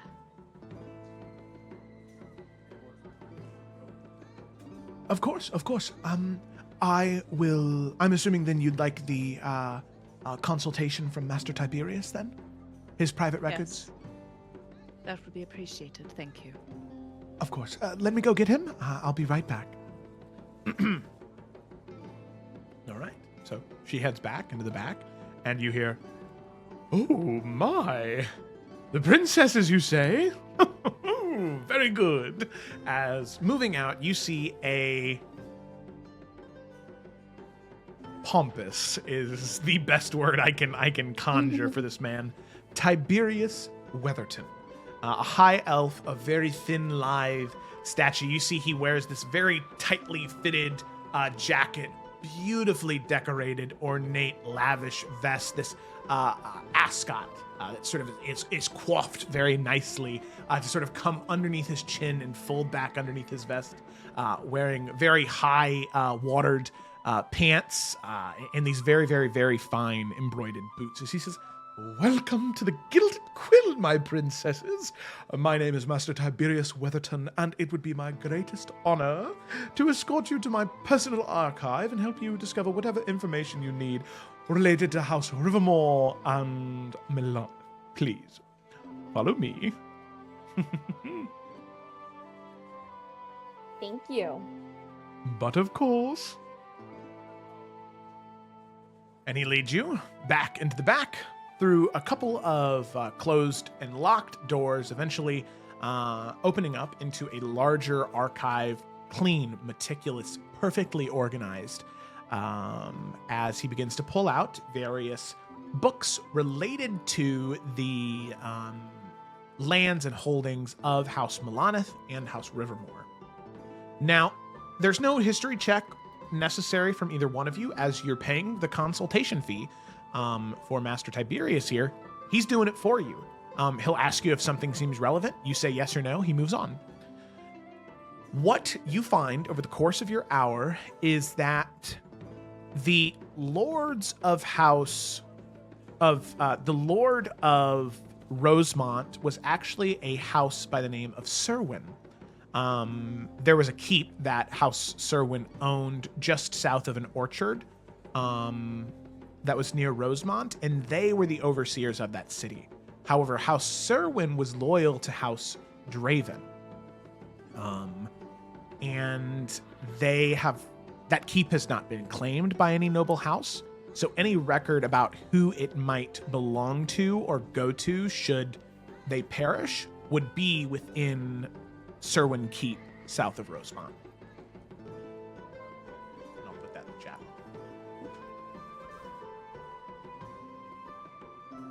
House Serwyn.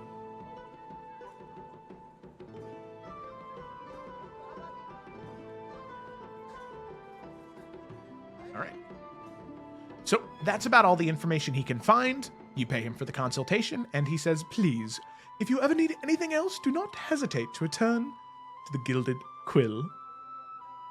my ladies. And he gestures his hand towards the door for you to follow him out. And then when they get out, Via will look to Xanthi and say, well, I guess we should maybe start there, you know? Like, that should do it for us, right? We just go to House Serwyn and then we find who actually, you know, Rosemont's supposed to be to and then give it to them, you know? Well, I mean, that'd be a fortuitous outcome, but given its previous holding, I wouldn't be surprised if it's more complicated than that. I guess so. But what if we find out that it belongs to somebody that we don't want to have it? Then we better come up with reasons why they shouldn't have it. Okay. Well, I guess, should we even bother starting there, or should we just go talk to people? This is gonna be really hard. Not gonna be like schoolwork, that I'm sure. Hey, schoolwork was hard. This is just more complicated, you know, because it's not like, you know, people's lives and feelings and stuff. And I don't know, want to make the right decision, I guess. And that's why it's important to put in the hard work. I'm glad I have you, that's for sure, because I wouldn't even thought about getting gifts for people. Not a clue. It's standard practice, and in your defense, you have been, well, out of school for so long. It's about time you understand how everything else is meant to work. Yeah, I guess so. I don't know. I think it should be between y'all, and I could just go figure something else out. I don't know if I'm cut out for all of this, but we'll see.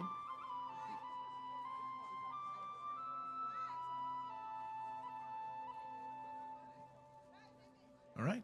It's very like a measured look when you say that, but Yeah, I think she's kind of was wondering how if Xanthi was gonna, without getting into it all right now, she was kind of like, how will Xanthi react to what she just said? So yeah, there's like a slight, like the slightest of smile of just like knowing that you're not in for it. She's assuming Edwin's not in for it.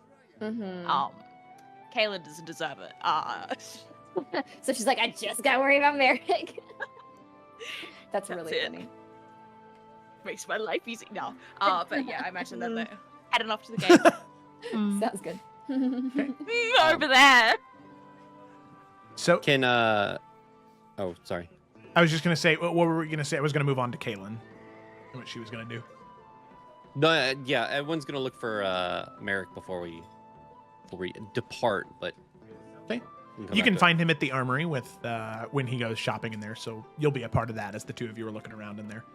Kaylin, however, you begin moving around asking the nobility, right? The people that live in the upper city are nobles or wealthy merchants.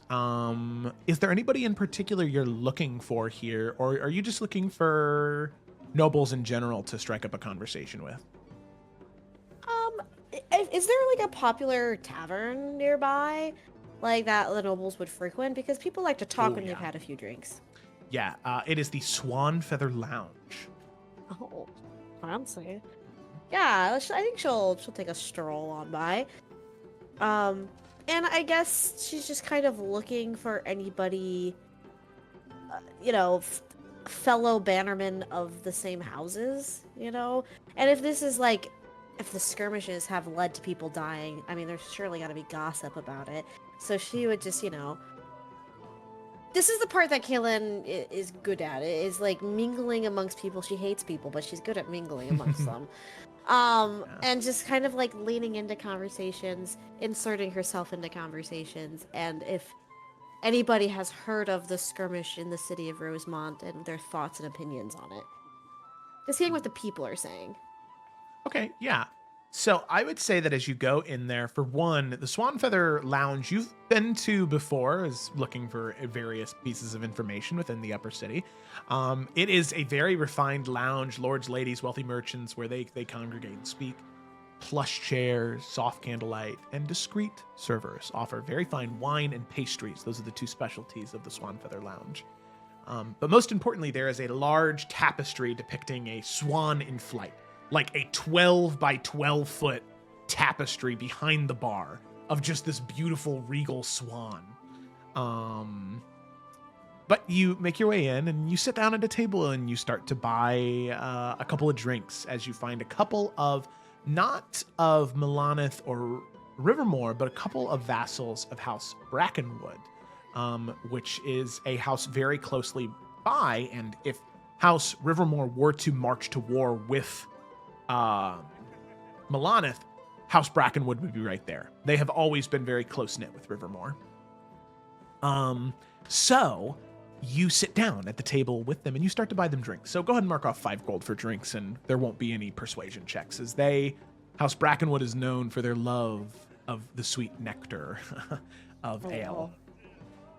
As you speak with two individuals that are banner bearers. They are fighters, but they're knights of House Brackenwood, so they actually command troops visiting Crown's Rest for various reasons. As you sit down, you buy them a couple drinks, having mindless chit-chat. How do you want to work your way into talking about what you're trying to get information about?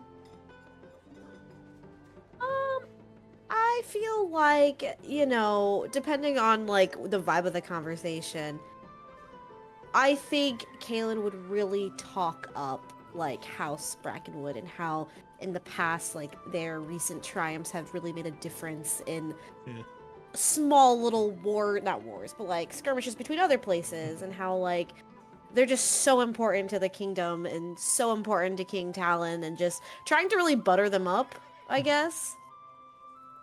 Yeah, there's a larger man, big, bristly, black and gray beard, and what appears to be maybe his a cousin of his. They both share a fairly similar demeanor, but the older one is much, much larger. It seems as though his knighthood, he sat on his laurels just a little bit more than his nephew or cousin, whoever it may be. As he says, "Oh, my Princess Kaylin, you do us too much a great honor with your words. But honestly, very true in every aspect. House Thornfield, they'd be a sorry sight without House Brackenwood, isn't that right?" That's right, cousin. That's right.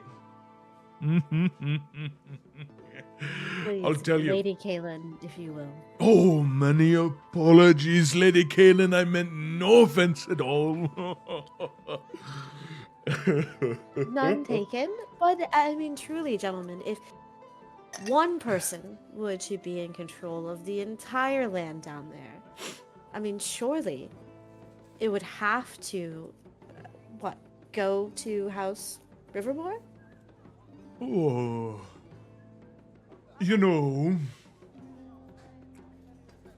don't string me up for treason, but if I recall correctly, I believe that House Astralor was the one who founded that settlement initially. There were medicinal herbs there, I think. Right? Cousin, I think he might be a little confused. The drink tends to get to him a little easier than it does for most. I think he's right as well, but even if House Astralor founded it, House Rivermore and House Thornfield has done 10 times for that land what House Astralor did. So what if they made the initial investment? Did they protect it from raiders? From bandits? No, they didn't. Who did? Brackenwood. Rivermore did. That's right. No need to get angry, cousin. What would you say the danger is down there? I mean, are these fights every day? Have we come to a stalemate? What word is there? Last I heard, there was a couple of skirmishes and a few good men wound up dead. Orin died. Did you hear about that? God's rest his soul. God's gonna miss Orin. Yeah, no, Who was Orin?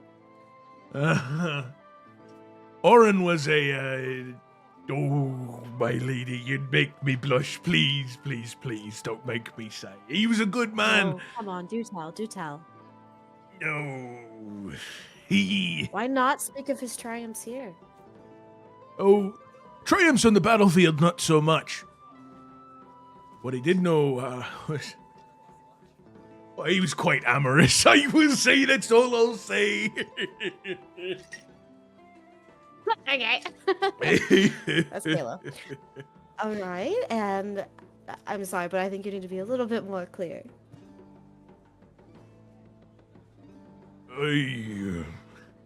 Well, Orwin, he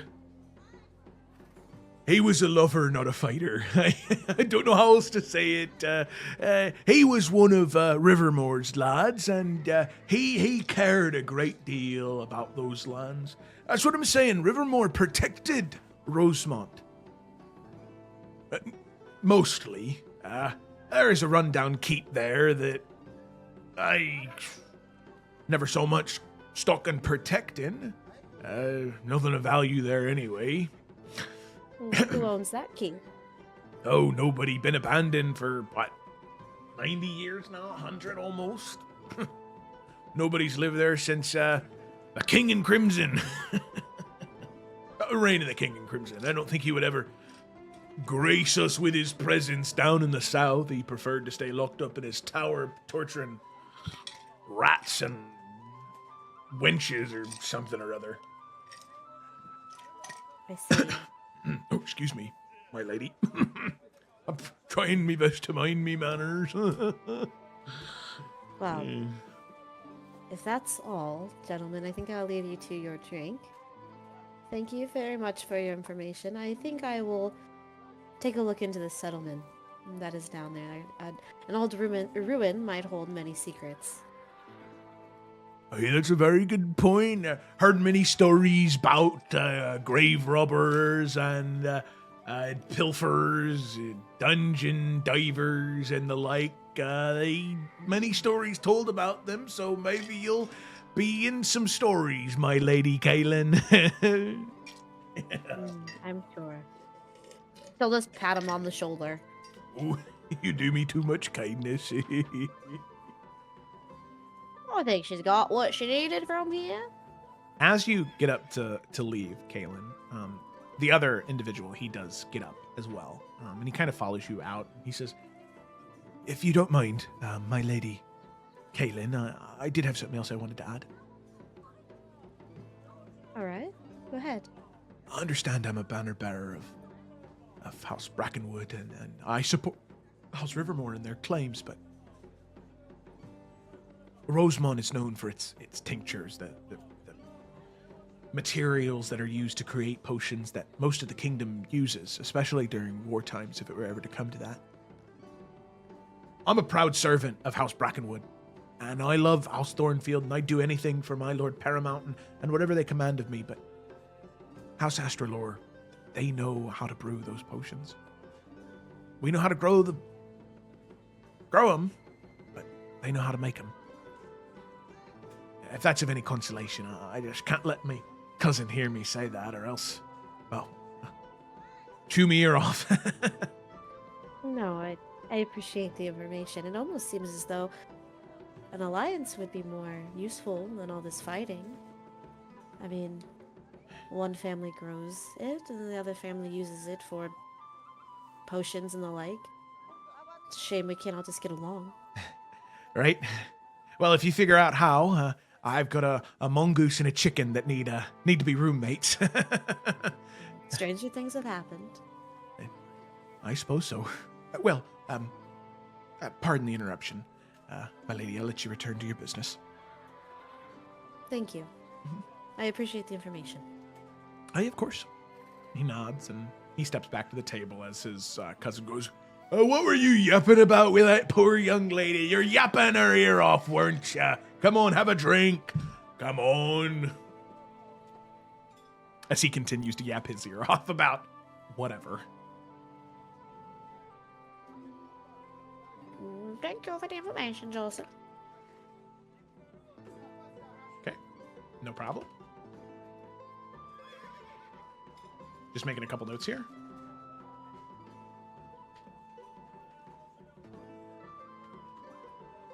Thanks for sitting in silence. I appreciate it.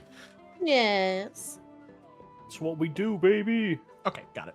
All right, so then finally we move to Merrick and Edwin as the two of you head to the Knight's Rest Armory. As you enter the Knight's Rest Armory, this is also a very nice store. An immaculate storefront under a slate roof. It displays fine steel works in glass cases, these elegant polished suits of armors with plumes and poofs and draping fabric galore. All of the armor is etched with swirling patterns, and the faint smell of iron and oil hangs in the air. You see a very finely dressed blacksmith, as it seems as though he does most of his smithing at night. During the day, he dresses the part of a master blacksmith within the upper city. A broad-shouldered dwarf, braided auburn hair, and a meticulously groomed beard. He wears a very formal black and red and gray doublet with a leather apron over it that is branded with various shapes and patterns. As the two of you enter, he says, "Well, if I'm not mistaken, that would be the Prince Edwin and Prince Merrick. It's a great honor to have you within the Knight's Rest Armory. If there's anything I can help you find, please do be happy to assist you." Well, thank you for having us. In truth, I wasn't certain if I'm looking for anything specific. We're just heading out and wanted to make sure we're as prepared as possible just in case anything happens. Of course. You wouldn't have anything you'd be eager to perhaps show off, would you? Well, most of what I've been working on recently has been that of arms and armor for the Adarian Watch. Things in the Undercity are brewing to a rather strong boiling point. I've been mostly working on riot gear. But I do have a few things I think might be of use to princes of your status. And he begins to show you some of what he has. So there are 4 things that he shows off that he's very proud of what he's done. An ornate falcon blade, which is 300 gold. It's a polished longsword with a filigreed guard shaped like a soaring falcon. It looks ceremonial, but he does stress that it can be used practically, and the blade is strong. He made it. If it breaks during battle, he'll give you your money back. He also has a Lionheart shield for 250 gold, a round steel shield bearing a roaring lion emblem in gold leaf. He says that although it doesn't look magical, it does have a tendency to boost one's morale in a fight, as he has been learning how to weave some small traces of arcane into his smithing. He also shows off a pair of arc steel gauntlets using magics from House Astralore and Arcane technology to enhance the grip on weapons and protect against minor magical shocks. With certain metal weapons, it can almost be attuned to the gauntlet to recall it back to the wielder's hand. Those would run you about 400 gold, though. Mm-hmm. And then finally, he shows off what he claims is his magnum opus, the Royal Parade armor for the low price of 1,000 gold. It is a full plate armor etched with swirling motifs inlaid with gold and silver, with this large plume, this sash of cloth of green and blue and gold. It is the most immaculate and impractical armor you have ever seen in your life. But it is beautiful. Sure. For the gauntlets, can you kind of more mechanically, for Ryan's sake, just kind of explain what exactly they do? Like, I felt like you did a good job. I just want to make sure I fully understand. Yeah, so 2 things. A metal weapon, so a weapon made of metal, you can attune it to the gauntlets, and provided that it's within a short range, about 20 feet, you can call it back to your hand. Sort of like magnetize it to you. I was gonna say it's magnet gauntlets. for one weapon in particular, it kind of attunes to the metal composition. And then also, anytime you're hit with electrical or shock damage, it reduces the damage by a d4. Right on, right on. Does Edwin have any interest in any of this? Do you see Edwin is just kind of sitting there smiling? He's not looking at any of the... He's looking at shields. He doesn't look at any blades or bows or anything like that. Did he have any interest in the one that improves morale? The lion heart shield, lion crest? I can't remember how you called it. Yeah. No, got it. but- Oh, okay. I mean, you could see Edwin's look when he mentions it. Edwin is definitely like eyes raised and brows raised, but yeah, he could be without it. Alrighty. Merrick's like kind of interested. The only one that really speaks to him is like the gauntlets, but even then it's only partially. So I think Merrick would just like thank the gentleman for his time, but I don't think he's going to spend anything here right now. Of course. Well, if you'd ever need anything in the future, do not hesitate to return. And if you'd like me to work on anything in particular, I do custom orders. Well, and Merrick will, pull off and show the rifle that's on his back. If you ever have anything that might go along with this, Archon. I'd certainly be interested. Very good. Old, too. Early 4th age, maybe late 3rd. I'll keep this in mind. If I see anything, I'll make sure to address a letter. To the keep, should I send it? Yes, wherever I am, they'll make sure that it gets to me. Very good. As you see fit, my prince. Edwin, you good? I'm great. Excellent. All right, well, thank you again, my friend. We will see you again soon, I hope. Wonderful. Enjoy the rest of your day, my princes. As he bows lowly as the two of you exit. All right. With that, all of you then start to head towards that gate that leads out of the upper city, correct? Unless anybody had anything else. To the gate. To the gate. Just a quick question, actually. Alistair, House Alistair is connected with House Rivermore, right? How's Astrolore? Whatever, yeah. House Astrolore and Milaneth. House Thornfield and Rivermore. Thornfield. Okay, I'm good. Thank you. Okay. Via in and out of character. On our way to the thing, Edwin would have asked Merrick and just said, I haven't been in the city very often. Is the oh my god, what is the place where they send out messages? What the fuck is that called? The Where they- rookery? Yeah, that one. Is it still in the same place, or has it moved? I imagine it's still in the same place. You're good. You're good. Same spot. Awesome. Well, I'll It's catch up with you. I'll be right there. Just give me 5 minutes. All right. Don't wait up for me. I'll be there. And he goes off to the rookery. It's no need to do anything. Joe, he's sending out a letter. Got it. Yep. Okay, cool. You send out the letter.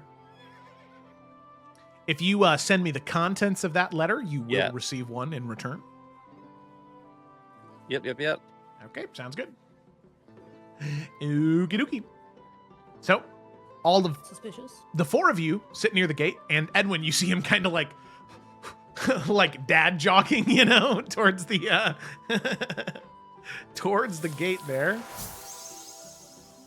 Thank you, Duke, for the gifted sub. As eventually he catches up, as all five of you stand there ready to depart on your first mission. And as the carts are being loaded, you hear a voice boom from the gate, from the caravans being loaded, the very familiar voice of your uncle, Rainier Falkrest. Well, well, well. If it isn't my darling nieces and nephews.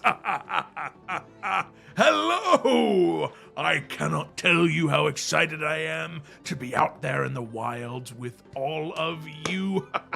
I feel like there's so much you're going to learn. I kept telling your father that it was terrible keeping you pent up in this keep. Edwin's the only one who's gone out and seen the world. And even then, it's, well, Edwin, you have to admit, healing wounds and being in the thick of it in the kingdom, two different things. I can't wait. I've been in the thick of the Nornathi tundra. It's good to see you again, Uncle. It's good to see you again too, my boy. And he'll hug you, Edwin. He'll hug each one of you. Even those of you that do not hug. He'll just... Oh, I'm so excited. I'm so glad you're coming with us, Uncle Rainier. Oh, I'm excited too. This is a dream come true, like a literal family trip. It'd only be better if Dad could come too. That would be. Yes. Well, it might be a little bit too much attention on our humble caravan here. No, I'm very, very, very, very excited. And, well, I do have some plans in store for us along the way. A couple of surprises. Oh my gosh, is this the real road trip? I can't keep the surprises. Look. And you see he goes to one of the caravans and he pulls out javelins. I got what you were meaning to say. Yep. I got a collection of hunting tools here. Every single night on the road, the meal that we eat, we'll have hunted for it. Oh, that's yes. Yes, Merrick. We'll hunt for it, we'll cook it, and we'll find a use for every single one of those parts. Because, as I've learned on my journeys, you never know when you're gonna need a pig intestine, you know? Wait, I really like this plan. Yes, This is a good plan. Kaylin! Wait, Yes, Edwin! All of us? Yes, Via, I thought you'd be in charge of skinning it. You can do that, right? Oh, I can help her. Yes, It's really easy. Yeah, we'll show her how to do it, and then probably the next few nights she'll be able to handle it on her own. Right, Via? See? Well, You can borrow my gotta- knife, Via. Just really get in there and cut it right at the throat. You'll be great at it. Since it's Kaylin, actually, talk to her, she's like, yeah, Mhm. I love you. Yep, this will be great. Oh, it's gonna be the best. Oh, well, what do you say? The people of Rosemont shouldn't keep them waiting anymore. Hope you got everything you need because it's too late. We're getting on the caravan and we're heading out. I hope your next job's somewhere a little bit more Do relaxing. we have one single caravan for all of us to fit in, or is it multiple? So we're broken up. A caravan is plural thing. No, I know that. I'm talking. Sorry, not caravan. Carriage that we will be in the caravan of carriages. Yeah. So the carriages are not that large. Probably 3 of you will fit in each one. So it'll be 3 of the kids and then 2 of the kids in Rainier. And Rainier will make sure that you swap throughout the journey. So that way not everybody's sitting in there. There's no assigned seats. Edwin does walk up to Rainier and whisper and say, I think it would be best if you put Kaylin and Xanthi together in one of the carriages. Oh. So are you telling me you want this mission to self-destruct at the beginning or near the end? Well, if it does at the beginning, us having to come home won't be a long journey. Easier to pick up the pieces that way. All right. Yes. Let's let them have the first night apart. I'm sure that, considering everything all of you heard, well... You're no fun. No. You'll see just how fun I am. All right. And he looks to the rest of you. Come on, in the car, wherever you want. However, only 2 of you can sit with me, so Fight amongst yourselves for that. And he gets in the first cart. It's me and Barry. Let's go. You heard her. And you can see Rainier pokes his head out and sees that Merrick and Via are the two. And he looks to Edwin. Huh? Edwin has a giant smile on his face. He looks to Kaylin and Xanthi. Come on. I imagine it's Edwin sitting in between the two of them, and there's just glares. No, because there's a seat on either side, right? So Edwin's up over here, and then he's gonna try to make Kaylin and Xanthi sit next to each other. All right. With his plate, Campaign. with his plate armor, he's gonna actively just like sit in the middle, and like, oh, sorry, I need a lot of I room. just need a lot of... Oh my He's gonna god. put the shield. He on man one spreads side. so they can't Honestly. sit next to him. Xanthi with the same armor class up. Yeah, but she on the She'll shield. get in Wow. first, and she is definitely someone that's able to, like, you know, has the whole like ladylike sit, you know, like legs slightly to the side, like. Of Even- course. even in the I- plate. As Yeah. Kaylin sits down, Kaylin's immediately taking her shoes off because she's about to be outside and she misses it. Unabashedly, her shoes are off. Okay. Edwin Our doesn't dog's care. out. Good. And they just lets out like like a very audible like Those are my dogs. That was Kayla. All right. Oh boy. This is fun. I'm having a great time. Me And too. with that, the journey begins. As you move out of Crown's Rest, passing through the city streets, on each side of the caravan, 10 guards flank each side, each mounted on their own individual horses. The guards of Adaria watch. Each equipped, same as I said, in Xanthi's .5, with the lever-action rifle, plenty of ammunition, a shield, and a longsword, riding their armored horses. You are if any group of random bandits approach, you guys don't even need to get out of the cart. They're dead before they get within 50 feet of the caravan. You're in safe arms. And your uncle is a rather renowned fighter. He spent the past 12, 15 years serving as sentinel of the council. He's fought back so many monsters and evil, spectral, horrible creatures. Mechanically, Rainier is between a level 12 and a level 15 adventurer. Very strong. Very, very, very strong. You're in safe hands. Your journey begins as you begin to pass through the there we go. Through the Crimson Grove.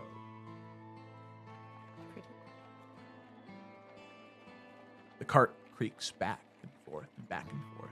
Over each rock and pebble on this cleanly paved road, there are still some blemishes. The journey to Rosemont will take 7 days.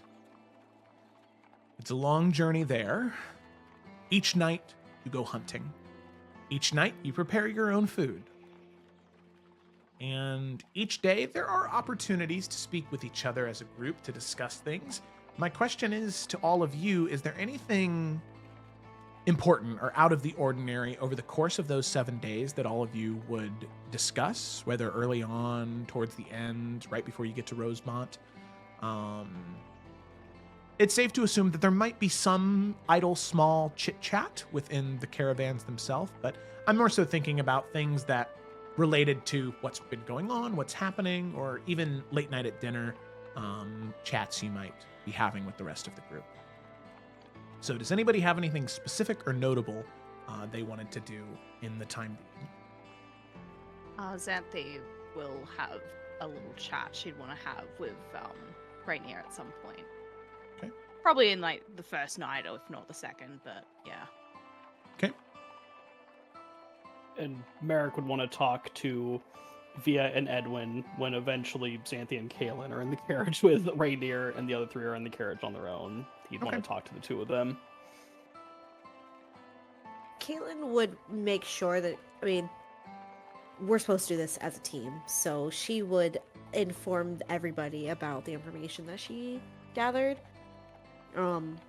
assuming it would match up to if I assume Via and Xanthi shared what they found, just kind of like collaborating notes and just kind of coming to some assumptions as a team. On that, were they both referring to the same, like, place? Like the That's what I abandoned was keep and like the assuming. ruin thing? Just to clarify. Yeah, it seems like it's both the same thing. Yeah, okay, cool.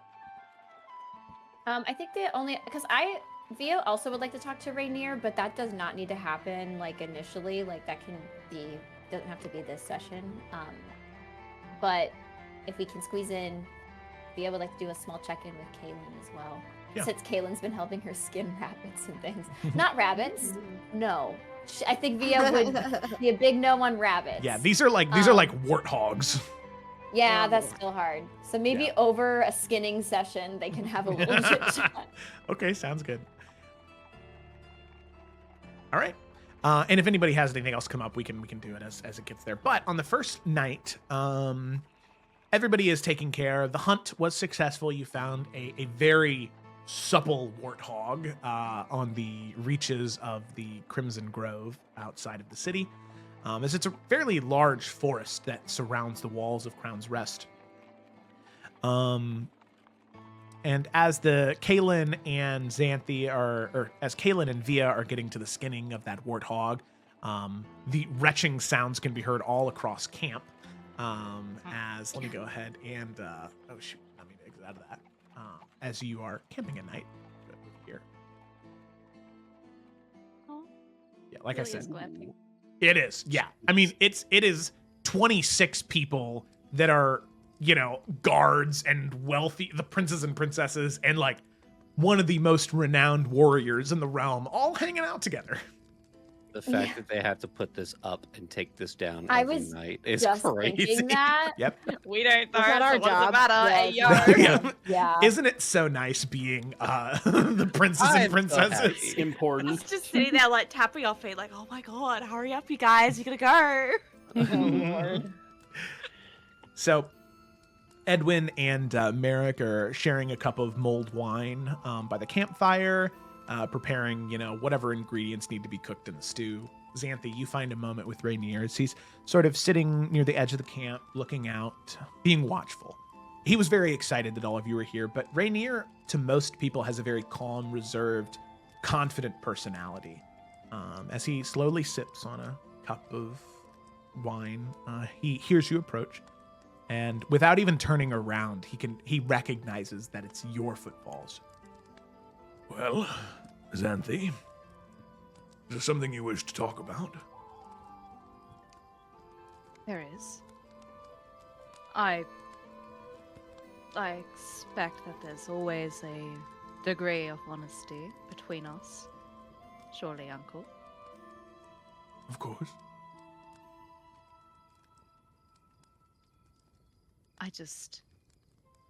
This whole... Father doesn't want to call it a test, but what is it but a test? It was something you discussed in your council, yes? It was, yes. About what? Concerns about all of us? Yes. The members of the What was said? council, they have concerns about each one of you. I mean, if they have concerns, it'd be most appropriate to know what it is to address it, surely.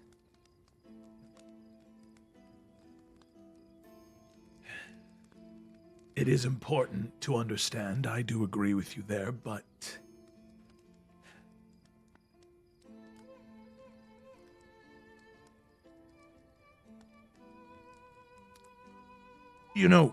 when I was adventuring, before I met Elendara during the Night of Crimson Tears, everyone told me, as a brass dragonborn, that it was my duty to do good, to save people, to protect them, to keep them safe. So I did just that. Because they told me that's what I was meant to be.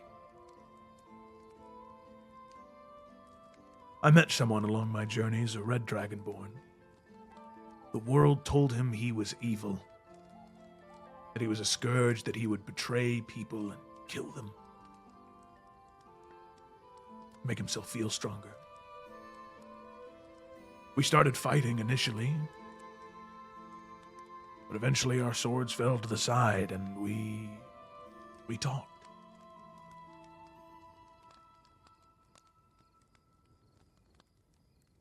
Dragonborn are different than most humanoids, but he didn't want to be what other people prescribed to him. The reason I tell you this is, if I shared with you what the council had to say about their concerns with you as heir, do you think it would really help you? Or would it only entrench you deeper in those flaws? Of course it would help. I mean, flaws? Surely, Uncle, you can understand why this would be an important thing to know. Honestly, all of us, if there are concerns that the council have, each of us should be able to hear it.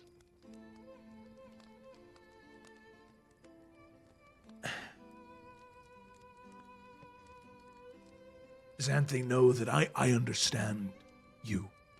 Truly. You have a spirit about you that I connect to.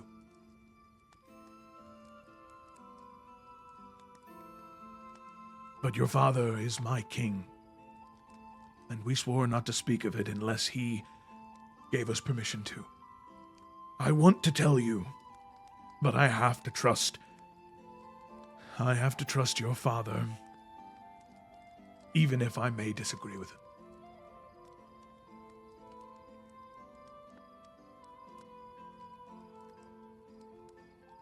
I hope you can understand. I do, truthfully. Could you tell me one thing, though? I do not know what exactly you swore to, but did you have concerns about me?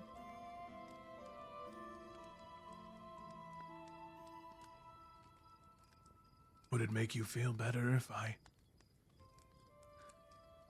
said no?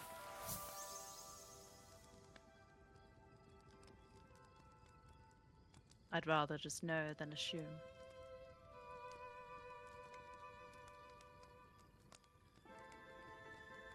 You see, he looks out into the forest. He looks up to the sky and says, Yes. I have concerns about all of you kids.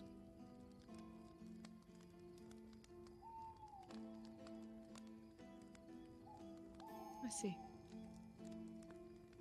Have a good night, Uncle. You as well, Xanthi. Yeah, imagine she's like already walking away as he says that. Yeah. He lingers there for just a little bit longer. But eventually, he gets up and he goes to investigate how the skinning is going with Kaylin and Via. A little bit more Yeah. somber. Are you coming over to us? Huh? Are you coming over to us? Yeah, well, Rainier did that on the first night, kind of moved over to investigate. But then on the second night is when you two have your conversation. Also, oh my God, thank you for the raid, by the way. I did not want to interrupt the moment. But then I heard the raid noise and I went, oh, okay, it's a raid. Okay, I'll get to that in a second. And then I looked over and I saw 39 viewers and I went, what the fuck? So thank you so much. Oh my goodness. First night passes. You all get back in the caravan, travel some more. Second night comes. You've gone through one night of skinning. So Via, you feel just a little bit more confident and it's not so entirely squeamish the entire time. You're a little bit more, your ability to have a conversation is not nearly as handicapped. Mm-hmm. She's like, before she gets over there, she's like hyping herself. She's like, I can do it. If Kayla can do it, I can do it. And she turns around, she's like, seeing the pig again, she's like, I don't know if I can do it again. As Okay. you approach, Kaylin, like, she I feel like the past few days, Kaylin has, like, intentionally, like, her feet up to her, like, kneecaps are, like, covered in, like, muck and dirt. And she is, like, looking a little dirty and grungy, which is a little out of normal for her, from where you guys are used to seeing it. But she looks very much at home. But she has the pig, like, by its, like, scruff and, like, the dagger to it.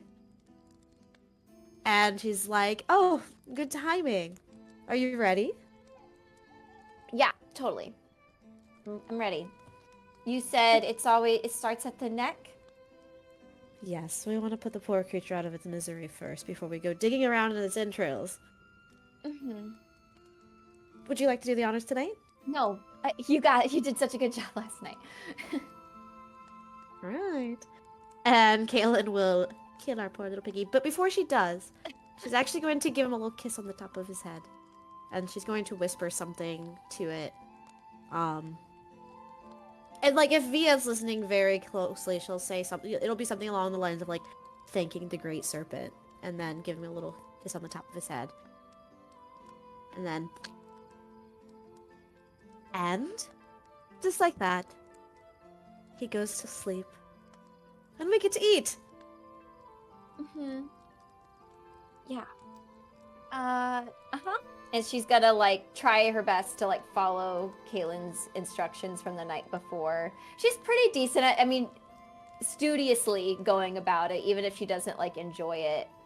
But yeah, then she'll talk to Kaylin, and as she finally gets a little comfortable as the knife is being guided, and say, are you, happy with this? Not this, not the pig necessarily, but I mean, like, this. And, like, being here with us. Are you happy? What, being tested by Talon? To see who's right for the throne? Does that make me happy? Does it make What? you happy? I guess I wasn't thinking about the test necessarily, but more so, I don't know. I mean, we didn't get to hang out very much, you know? I had to leave, and... No, I remember. Very vividly.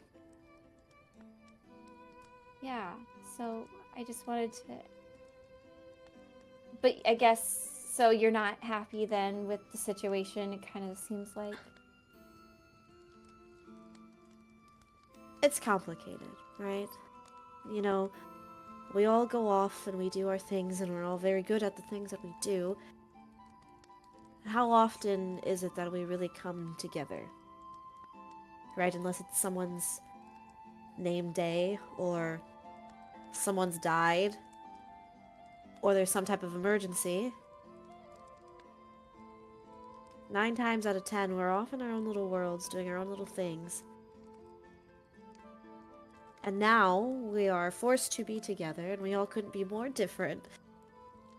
And we have to somehow get along to prove to Talon that one of us is good enough, or respectable enough, or diplomatic enough, or the fiercest warrior enough.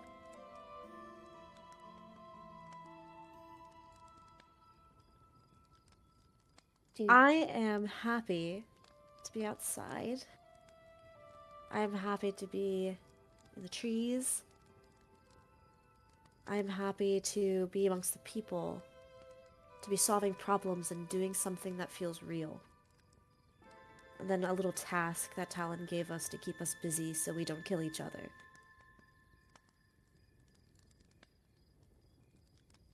Well, nature looks good on you. I don't think it looks as good on me. Well, they don't teach you this in school?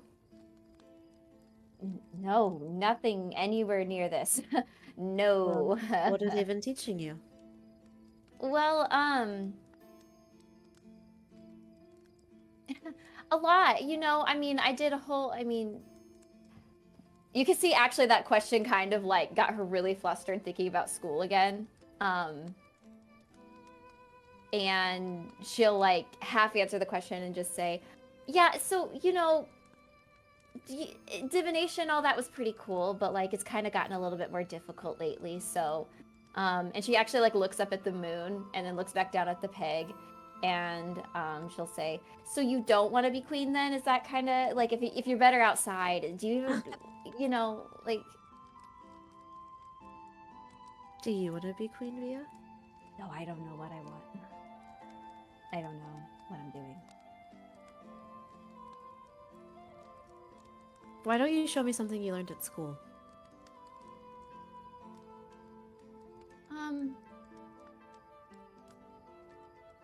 Okay.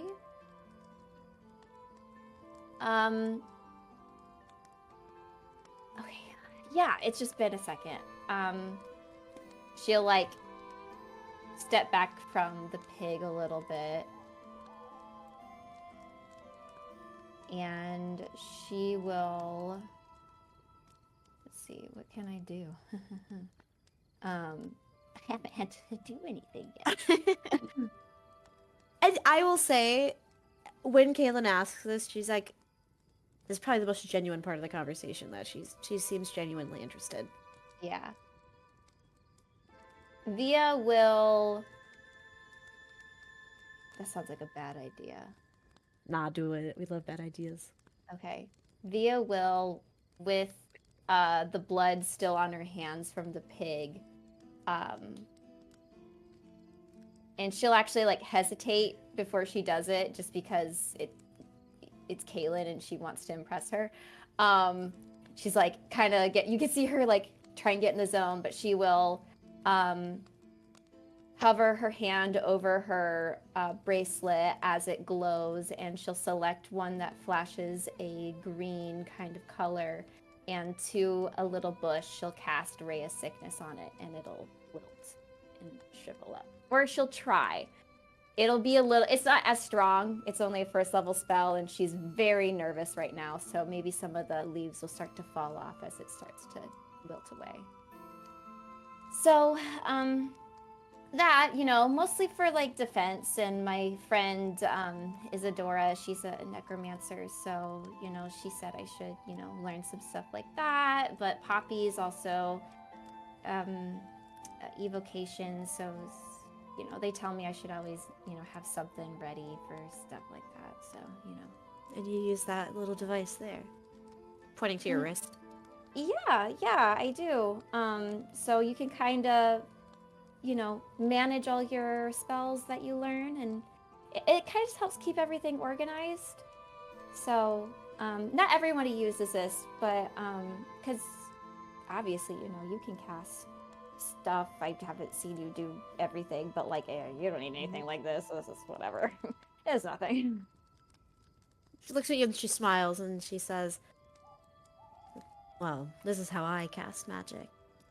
And with her little claw hand, it's weird. It's almost like kind of aggressive, the way she kind of rips into the air. But right next to the bush that you cast Ray of Sickness, she's going to, because for some reason Kayla knows this spell, she's gonna druidcraft a new bush to come back to life. Right next to it. Kaylin, that's beautiful. How did you learn that?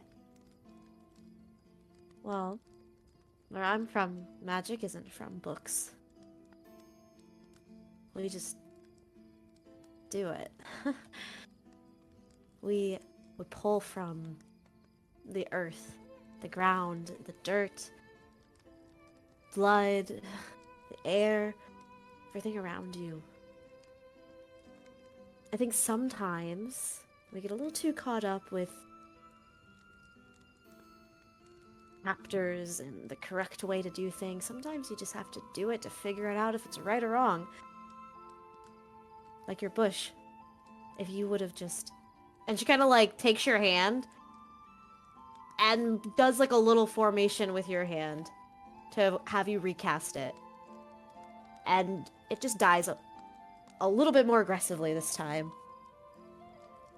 And you can see that Via, even though it was better done, she almost like shivers away from like how much power that was. It kind of like freaks her out a little bit. Cool. Yeah, we can keep doing that. I definitely, yeah. I liked your spell better. And then she's going to go back to the pig and just kind of keep doing what she's got to do. Yeah, well, people will like your way of casting better. So you should stick to it. If you want to be queen after all. I don't know. We'll see, I guess. I guess it's not really our choice, right? Whatever. She's going to keep focusing on the pig. That was so funny. Yeah, Caleb's just going to laugh and help If Via. she can get Kaylin to laugh, she will smile deeply at that. She feels very proud. Kaylin genuinely laughs at that. Yeah, she's beaming hearing Kaylin laugh. Okay. Awesome. So, eventually, night passes. Dinner is enjoyed. Over dinner, on this night, Rainier didn't speak much on the first night after his conversation with Xanthi, but on the second night, after a few cups of his mulled wine, he does start to show a little bit of that spark again, and says, All right, I've got a story for you kids. Ready? Long ago, before I became Sentinel, but after everything with your grandmother and your father, I was in the kingdom of Solele, all right? There is an active volcano near the kingdom, close to where part of the lower districts are, the craftsmen's districts. Well, emerging from that volcano were a clan of fire giants. A clan of them. At the time, I was adventuring with a few other individuals, and, well, we had to spring into action, or else this city near this volcano would have been destroyed. So we did just that. We split up, and we went to go tackle each one of these collectives. I dove straight into the capital itself, and there I found the chief of that clan. So, what do? Well, I wait. I lie in wait. I wait and wait and wait. And there, for a week straight, living only off of roast lizard cooked from the heat of the soil near the volcano, I track this giant. Until eventually, he winds up in a spot where I can get that jump on him. So, he's walking through a ravine, which is pretty much just like him walking through a doorway, almost, with how big this one was. But I knew he was going to go that way, so I end up sharpening. With my lightning breath, I sharpen a rock to a point. And I wait for him to come up at just the right moment, and with a decisive shove, like a spear, it comes crashing down to the earth, impales him. Not in the head, but right through the foot, right through the leg, piercing him, pinning him to the ground. I jump down 40, 50 feet, slamming my warhammer right into his head. Story. Is this a true story? Seems very elaborate. Of course it's true. Okay, keep going. Well, anyway, I smash him in the head with my warhammer. He cries out, "No, what are you doing?" After I you am the smack chief. him in the head. Yes, of course, the brain still works after you smash in someone's brain. Have you ever used a warhammer? No, I can't say I have. Well, little known fact, even once the brain's been caved in, you can still speak a little bit. This giant, I don't think, was very smart anyway. He wasn't using most of those folds. But he fell to the ground, still pinned, though, onto the ground. He says, "Who has done this to me?" And you know what I said? I said, "Your deliverance for killing those innocent people has done that to you." And with one mighty right into his forehead, like a melon, crack. Wow, what a one-liner. As part of being an adventurer. Listen, if you don't have catchphrases and one-liners, they never write stories about you. How many do you have? One-liners or catchphrases or both? Collectively. I don't keep track of them. I say them in the moment when it feels right. Are people there to like take note? Because like, couldn't you just like say later that you said a really cool line and not worry about it so you don't die in like the moment? Well, I mean, it takes the fun out of it, right? Oh. No, I understand what Via's saying. It's probably really hard to come up with one-liners when you're in the heat of battle. That's impressive. Yeah. You'd think so, but the adrenaline, I mean, it just gets your blood pumping, your brain firing on all cylinders. It's great. Merrick, Xanthi, what do you guys also do? Like, I mean, you haven't slain any fire giants or anything, but like, yeah. You guys Merrick. do the things. Merrick definitely has some great one-liners. Do I? Go on, Merrick, show us. I'm not the one making that claim. I just know you're good at fighting, so... I still have a long way to go, but thank you. Then Xanthi for sure has to have great one-liners. Absolutely not. Why do you say that, Galen? Say what? You said... Yes, I think it was gonna like immediately respond to Edward, but it's just glaring at Kaylin after she said that. You slightly turned your head away and said, absolutely not. I was speaking to Samson.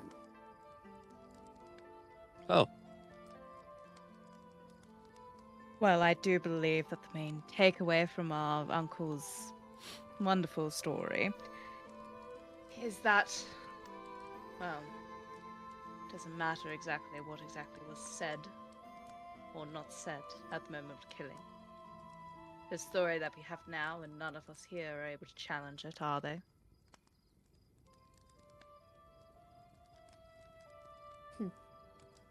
And so it shall remain the truth. Our uncle is, of course, renowned in, well, many of what he has achieved. Things that people have witnessed, and things that people can verify. Who are we to question him now, then? Wow, everybody embellishes a little. I, for one, have never embellished a day in my life. What's the point in lying about great deeds when you can just achieve them? It's a fair point. Very fair. Well, tell us another story. I suppose I have embellished before, but not there. That was fully the truth. Inside check. Make an insight check. actually, could you? How do you want to ask that? Inside check. Inside check. Kaylin is like genuinely enjoying his his stories. He'll tell a few more stories about deeds he had accomplished. He starts to tell one and he says, Oh, no, I can't tell that one. That one's a secret. That was top secret mission. And he looks to all of you. All right, but if you can keep a secret. and he's about 4 I cups thought in. secrets were meant to be kept. Some secrets are more important than others.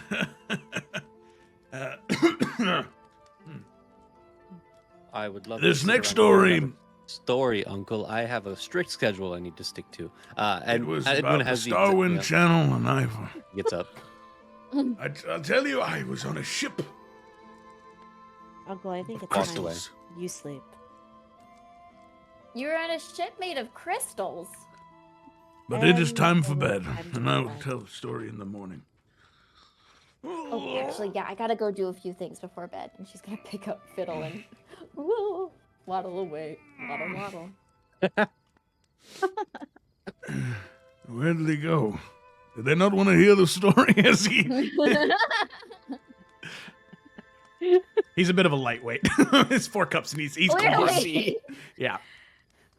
By the way, I want to put this out here because we are on a trip and this happens every single day. You notice that Edwin has a strict schedule that he sticks to.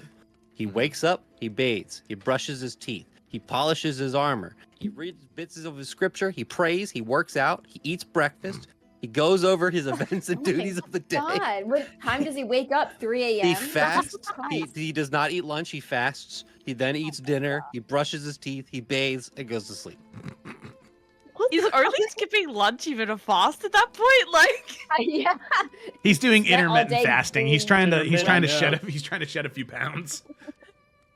That happens every day. All right. Via has a little night ritual that she does alone by herself every night, or tries to do it by herself. So. You find a little bit of privacy. Yeah, no Um, privacy. Okay, so then on the third day, more conversations happen. We'll say these ones happen traveling, in the carriage. Midday before you guys end up resting. Thank you for giving us the written version of that, John. I needed that.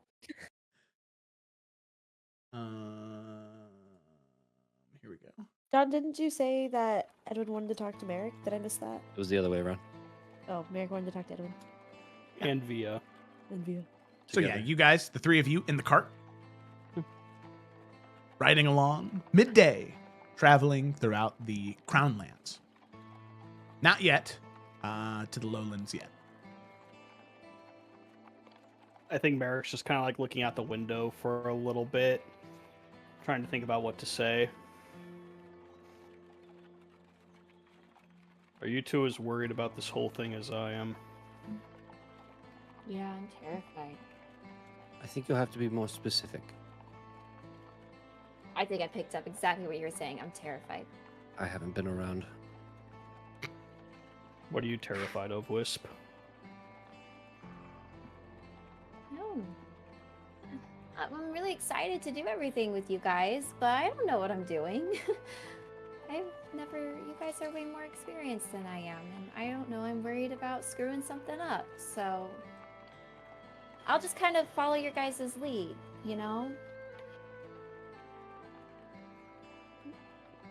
You have great talent, Via. You shouldn't undersell yourself like that. Every battle I've always been in has been rules and agreements. If there is battle, this will be my first real one. Do you think we might get into fights? Like, People have already died over this. I don't know. But in truth, that's the least of my concerns. I'm more worried about the five of us.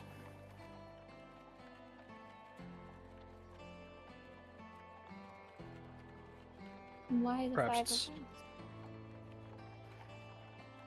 Maybe it's not my place to say, but I think Father's making a mistake. In what way? The five of us working together as his hand and using that to determine who's going to become his heir. Do you mean in a way of in the eyes of the public or between our relationship as siblings? Between us. Well, I actually think that's a good thing, because we've never really been able to do anything together. I'm not worried about that at all, actually. I mean, I feel like I know each of you so differently, and I'd like to know you all together. That's not what I'm worried about remotely. I mean, Kayla and I haven't hung out in so long, and I did not want to skip a pig, let alone a few of them. But I don't know. She said she'd help me with some magic stuff, and I don't know. And Edwin, I never get to see you either. And I mean, school was just so occupying. You all have grown up and lived your different lives, and I don't know. That doesn't concern me at all. It's the, oh my gosh, are we gonna ruin other people's lives with the decisions we make? That scares me. It's a valid fear. I don't think Father's making a mistake. We are all Strong-headed individuals, yes. We all have our wants and our needs, but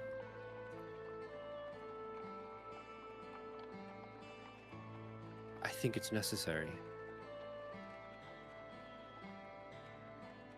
Are You either do? of you even interested in the throne? No. I've removed that thought from my mind many, many years ago. Plus, I have no logical claim to the throne, so I'm just here to be with my family. I also never thought anything. I mean, I have 4 incredibly gifted older siblings that all have a great claim to the throne. Why would I even? It never crossed my mind till Dad talked to us about it. So I don't know, and I don't even understand who wants me, the youngest, who's done virtually nothing compared to all of you. So, I mean, I'm gonna do what Dad asked, but I'm not expecting anything from it. Can But I what just say, Via, you need to stop selling yourself short? You're young, you have a full life ahead of you. Just because you haven't accomplished things that others of us have. I mean, I'm 45, so I have had time to accomplish many things. You'll get there. Yeah, I'm not worried about it, but I also wasn't, you know what I mean? Like, in regards to, like, being the heir, I never thought, you know what I mean? I understand, slightly. I'm just old. But, Merrick, what about you? You seemed very in your head during the conversation with Dad, and I've been wanting to pick your brain about that.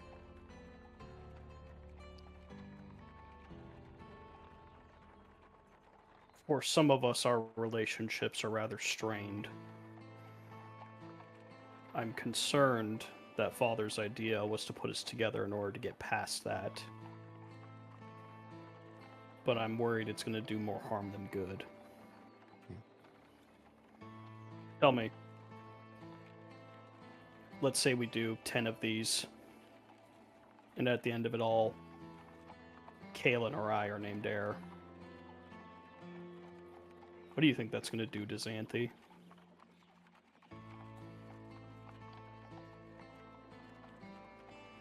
To be told that we've all done the same missions, we've all been equal participants,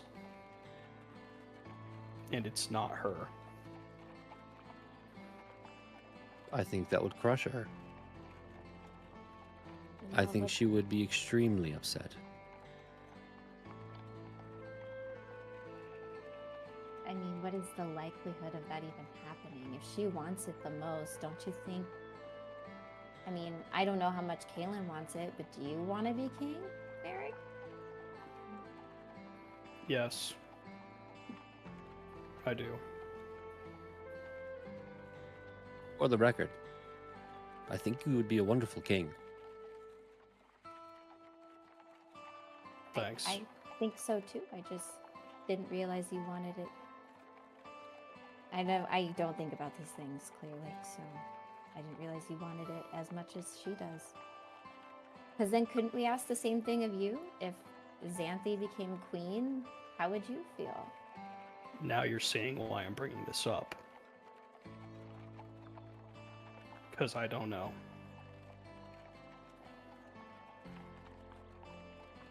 I'm bringing this up to you two.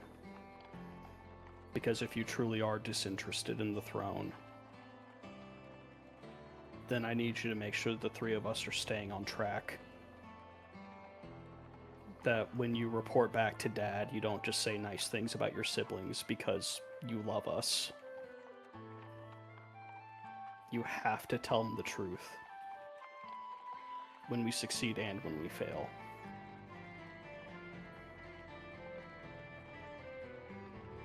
This is too important. Which is also why I think this is necessary. Yes, the situation is odd. But what would happen if instead of this, father just elected Xanthi to be queen. Because she was next in line. Honestly, I think that might have been a better decision. I do too. I don't know. I never thought anything of it, you know? Like I said, first our uncle, then it was dad because, you know, of what happened. So we're good, right? Just pick the person, and then if something, God's forbid, happens, then, you know, we have like 1 million people backup. So, There's only 5. You knew what she thank meant. you. Look, I'm not trying to stir the pot here. I just think you two are going to have a more level head about all of this. So I'm asking you to watch out for the 3 of us to make sure that we don't lose our way on this. Because I don't know. I don't know what's going to happen. I'll promise you that I will. But this has the potential to get very ugly very quickly. And I'd rather avoid that.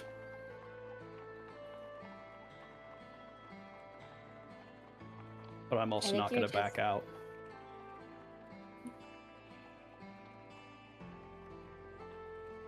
I think you're overthinking everything, and you're being a little bit of a dingleberry, and she's gonna like punch you in the shoulder, Merrick. Ow. We still, My we bicep. still say Dingleberry. Yeah. All right. If you stick around long enough, you'll get a nickname too. That would be nice. Merrick, I promise I'll look out for everyone. I mean, I wouldn't be the eldest if that was not my entire job. I know I've been away, but I have been keeping tabs on all of you. At least knowing what you are all up to, how old you are.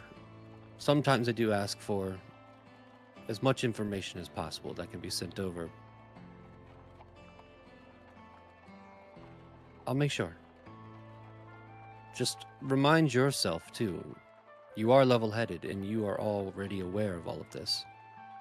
If you start feeling that bubbling up inside, talk to one of us. Don't let it fester. Don't let yourself grow hatred for your siblings.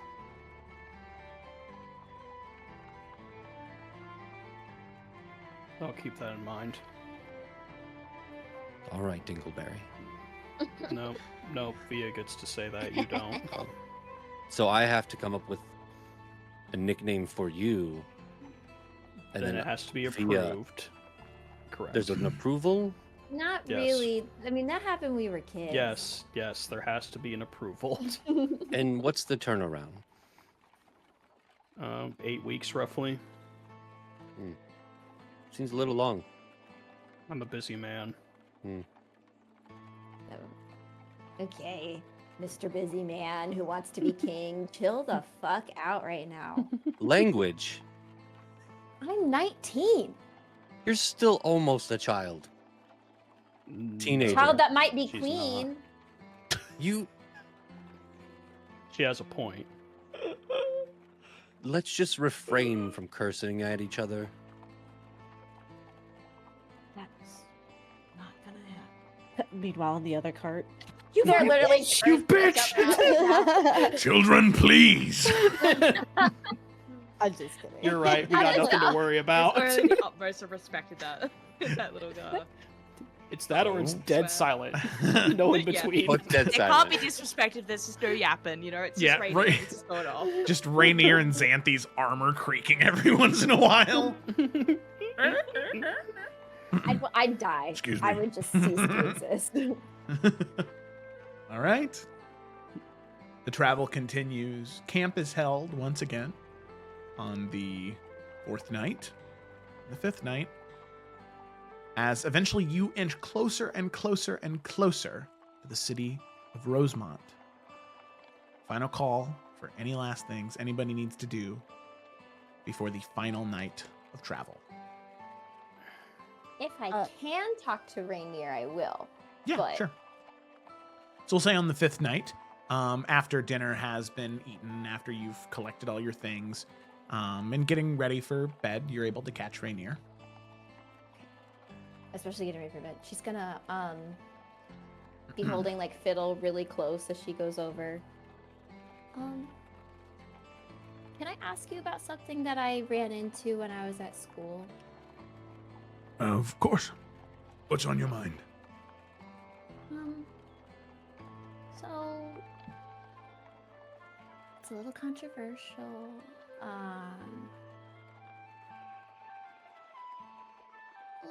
Like, you know,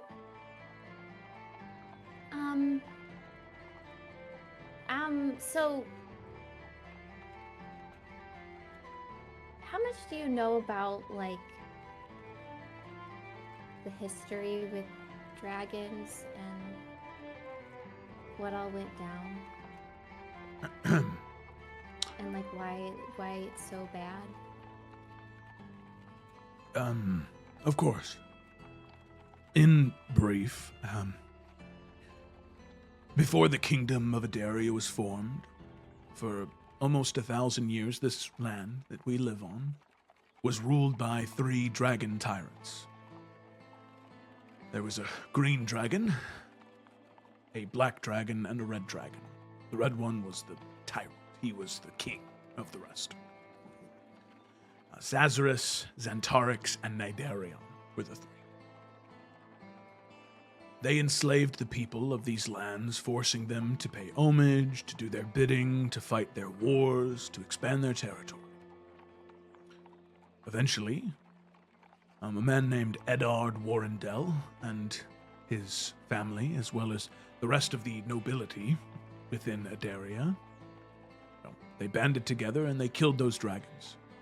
Sadly, Eddard died in combat, which is why our kingdom is Adaria, named after him. And his daughter, Synira, became queen. Tried her best to honor her father's legacy. That's the short of the fall of the dragon's triarchy and why dragons are, well, not exactly viewed most kindly in Adaria. Even as a metallic dragonborn, I've run into my own issues. So do you think that anything that's tied to dragons is innately bad? Oh, no, my dear, no. Dragons are multifaceted creatures full of so much depth. On the surface, you can look at a red dragon and see a creature of fire and hate and malice. But a dragon is not a boar. It's not a beast. It's not something that's fighting for its survival. It's intelligent. It's like you and me. They have wants and desires, but something fuels them. Just like us, honestly. Those deep, dark urges is what pushes them forward. I don't think chromatic or metallic dragons are innately tied to good or bad. I think that they're just like you and me, deeply complex people who struggle with what to do and what they want. You still speak Draconic? I do, yes. I'm a little rusty. I don't speak it very much, given the rarity my people are. I just, looked into a few things at school, but I felt nervous asking just anybody about it, so. Please keep in mind, Via, while dragons can be good, and while they are complex, their history in Adaria is murky and dark. If you found something related to dragonkind, or especially those 3, you have to proceed with an extreme amount of caution. There are individuals in this kingdom who would kill for knowledge like that. All right? Morgana asked me to get a book about the dragon triarchy. And the library she has access to had a few books that seemed like it had a lot of information that is could be dangerous for people just to have. And I'm not sure why she was looking into the dragon's triarchy, but my dad and her were speaking pretty seriously before they noticed me. Is something happening? He's quiet for a very long time. A good 20, 30 seconds. Before eventually he says, I'll look into it when we get back. I'm sure everything's fine. Morgana has been I'm not worried about Morgana. I'm seeing threads. And I'm sure other people are seeing them too.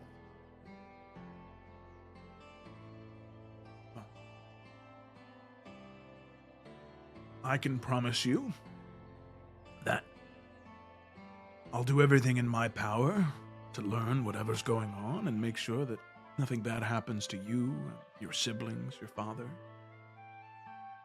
It's my job, Well, Via. yeah, I know. And if you could just like keep me informed with what you learn, maybe.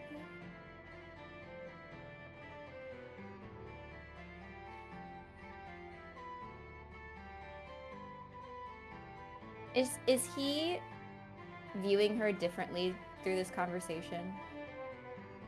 yeah, you can tell just from a passive insight of, I mean, let me see what yours is. I have no idea. actually. 10. I mean, with 10, still,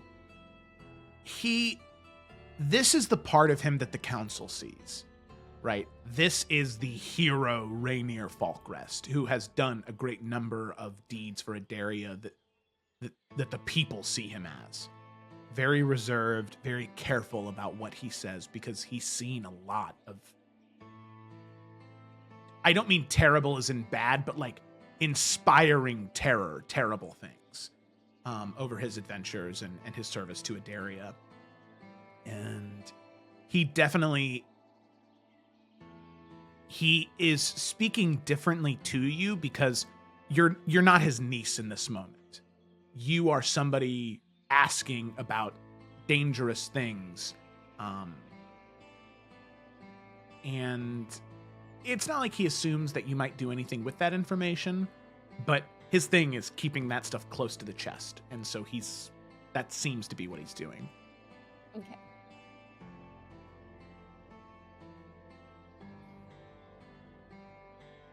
Well, thank you for letting me just talk to you about that. Like I said, I didn't want to just speak to just anybody about it. I've just, like I said, seeing things and just felt like it was okay to talk to you about it. So that's all. And it is, Via. I'm more than happy to discuss these things with you. Part of my job is to find the things that are wrong and make sure no one else knows about them.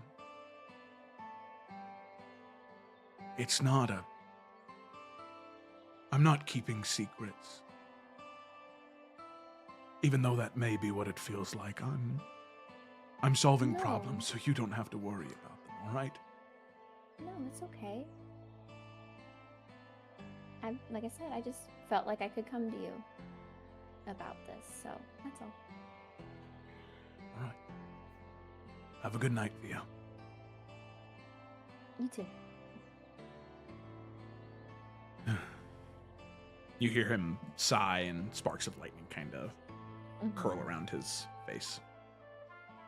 Yeah, she'll just like go away to do her little nighttime ritual, kissing Fiddle's head, and she feels a little bad about the conversation. Just...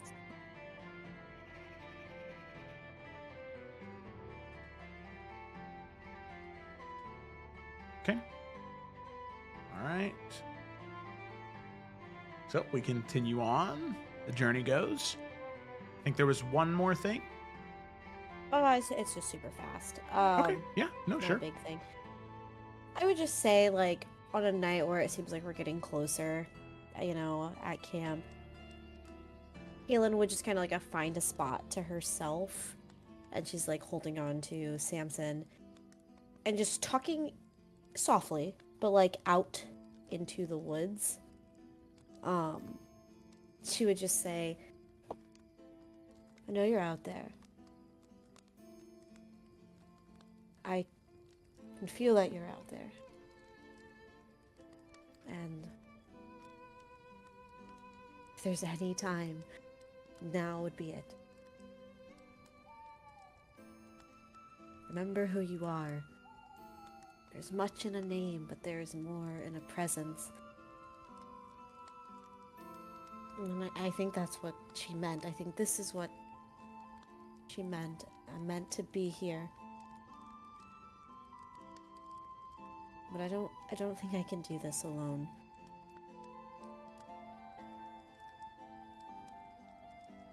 Not with them. Maybe some of them, but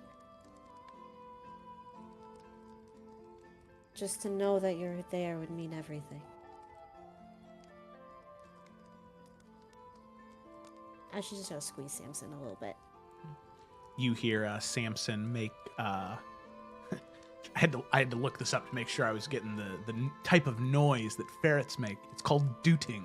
It's like this. No way. Yeah, it's like a repeated kind of clicking noise that they make when they're happy. It's like a ferret's version of purring.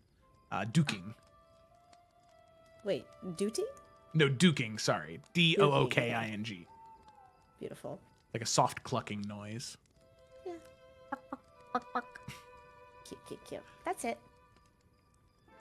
So, Kaylin, as you pick up Samson, he kind of crawls up your arm and rests on your shoulder. He's pretty tired, falling asleep, starting to doze off.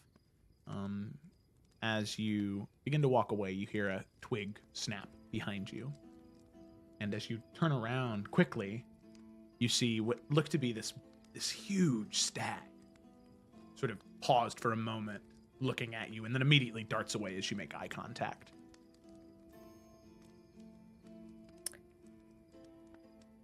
Well, just you and me tonight then, Samson. Go back to her tent. Yeah, sounds good. All right.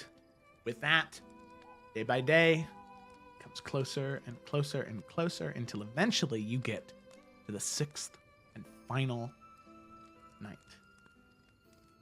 As all of you move away from the campfire, this night we don't start just at camp, we start out in the forest. Now, the forests within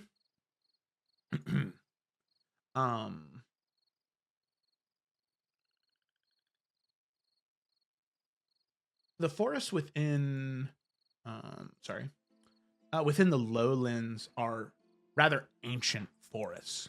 They have been around for a really, really, really long time, and there are typically structures that are found here. However, Rainier has done a pretty careful job of making sure that whenever you went hunting, you weren't going near any buildings, just in case there were individuals held up in there, of the sort. However, on this night, as all of you are hunting, stalking through the woods, trying to find some type of boar or any other type of game animal,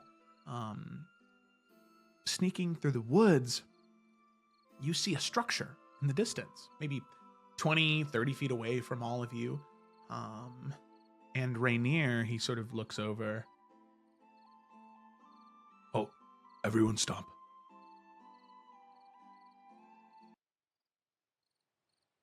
That was not on the map.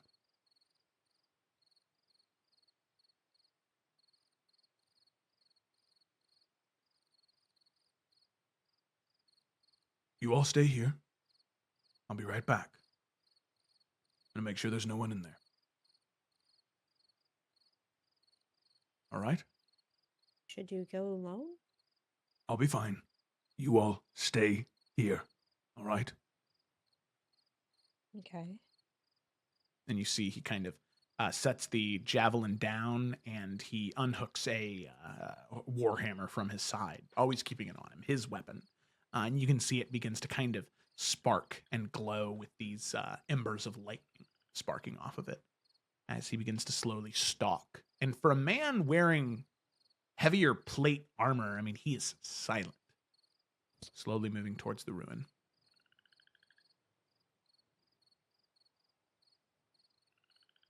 All of you sit and you wait. I'd like each of you to make a perception check. While we're doing that, I will say Merrick will have basically gotten his full rifle out, and he kind of has it aimed, just kind of keeping an eye on Rainier, just in case something does kind of jump out at him. Yeah. Ready to support if need be. Of course. Also, I would like to throw a guidance on this. Shit, I forgot I had that spell. I should have done it. I'll let you add it this one time. Thank you. I appreciate you. What is it? 4? D4. D4. All right. Yeah. D4. So I rolled total is a 22. 15 for me. All right. So, with a, let's see, 22, a 17, a 7, an 18, and a 15, Edwin and Kaylin, you two, luckily, are able to catch it. You hear not the crunch of a twig underneath a human boot. You hear something a little bit larger. Much larger footfalls lower to the ground, and you hear a slither almost. Both of you do. Edwin, Kaylin, the two of you share a look. And you know which direction it's coming from, 2 different ways. Edwin, you look to the south. Kaylin, you look to the north, and both of you point into the directions where these 2 large creatures are coming from. As they burst out of the trees, starting to dash towards all of you, these 2 ambush drakes. Large, like Komodo dragon large drakes, no wings, but crawling quickly on all 4 legs, and you see 4 individuals wearing robes of black and gray slashed with green and red and black. Moving forward, their faces covered in a sort of like draconic mask carved of wood. 4 of these individuals and 2 ambush drakes moving quickly towards you. They don't seem as well armed and armored as you would thought if this was an ambush. It seems as though maybe you discovered them, and they sprung into action. So as these 2 drakes move towards you, and these 4 cultists move at you as well, you all bring your arms and armor together to fight back these creatures, whatever they may be. And with that lingering on the edge of combat, that is where we're going to go ahead and end tonight's session. And just so all of you can see Level 2? here. No. Imagine, that'd be wild. Good try, though. Good try. 1 level up per session. Let's go. Level Session Gonna game. We're level 120, guys. Holy She's shit. so good. Level 20 in 6 different classes. This is going to be awesome for builds. Baldur's Gate could never. Oh. So this is what we're looking at. Surrounded. The 2 ambush drakes coming at you. Don't know where Where's Rainier Rainier? is Okay. now. Oh, He went into the ruin. Shit. He's somewhere in there. So you're surrounded. Videos. And I will But I'm show guessing you. nothing was heard from within the ruin. No, nothing yet. And Yeah, those these guys. those are what the cultists look like. All right. Well, thank you so much. Disney? Thank you. Thank you, Furby, for gifting 5 subs. Oh my goodness. God. Thank you so much. Thank you so much for Classic everybody for tuning Furby. in to the very first session A couple of things. Obviously, we will be back next Saturday at 8 p.m. That'll be a normal length session, just running at the normal 4 hours. so no extra long session that time. I'm sure that everybody here will also be very thankful for that. No. Also, in case you weren't able to watch the whole thing tonight, you showed up late. One thing that we are going to start doing is we're going to create a sort of truncated version of the session. I want to try and make them about 40 minutes. So we'll have a truncated version of the 0.5 and of the session 1, probably 20 minutes and 40 minutes respectively for those two. So that way, in case you want to catch up so you can watch the session live, you'll be able to watch a shorter version of that. Thank you all so much for watching. We really, really, really appreciate it, especially on this first night. So be sure to come back on Saturday. Subscribe to the YouTube channel if you haven't yet. Follow on Twitch. Subscribe on Twitch if you feel like we earned it from you, from this lovely cast of people that I got to play with tonight. And be sure to join the Discord server. We love having you there. We'd love to chit chat about it. There's tons of stuff. The players are there. You can ask them about ask them about their characters, and I'm sure they'd be happy to talk about them. So thank you so much for watching, everybody. Hope you enjoyed. I know I did. With that, we'll see you in the next one. Ba-da-da-da.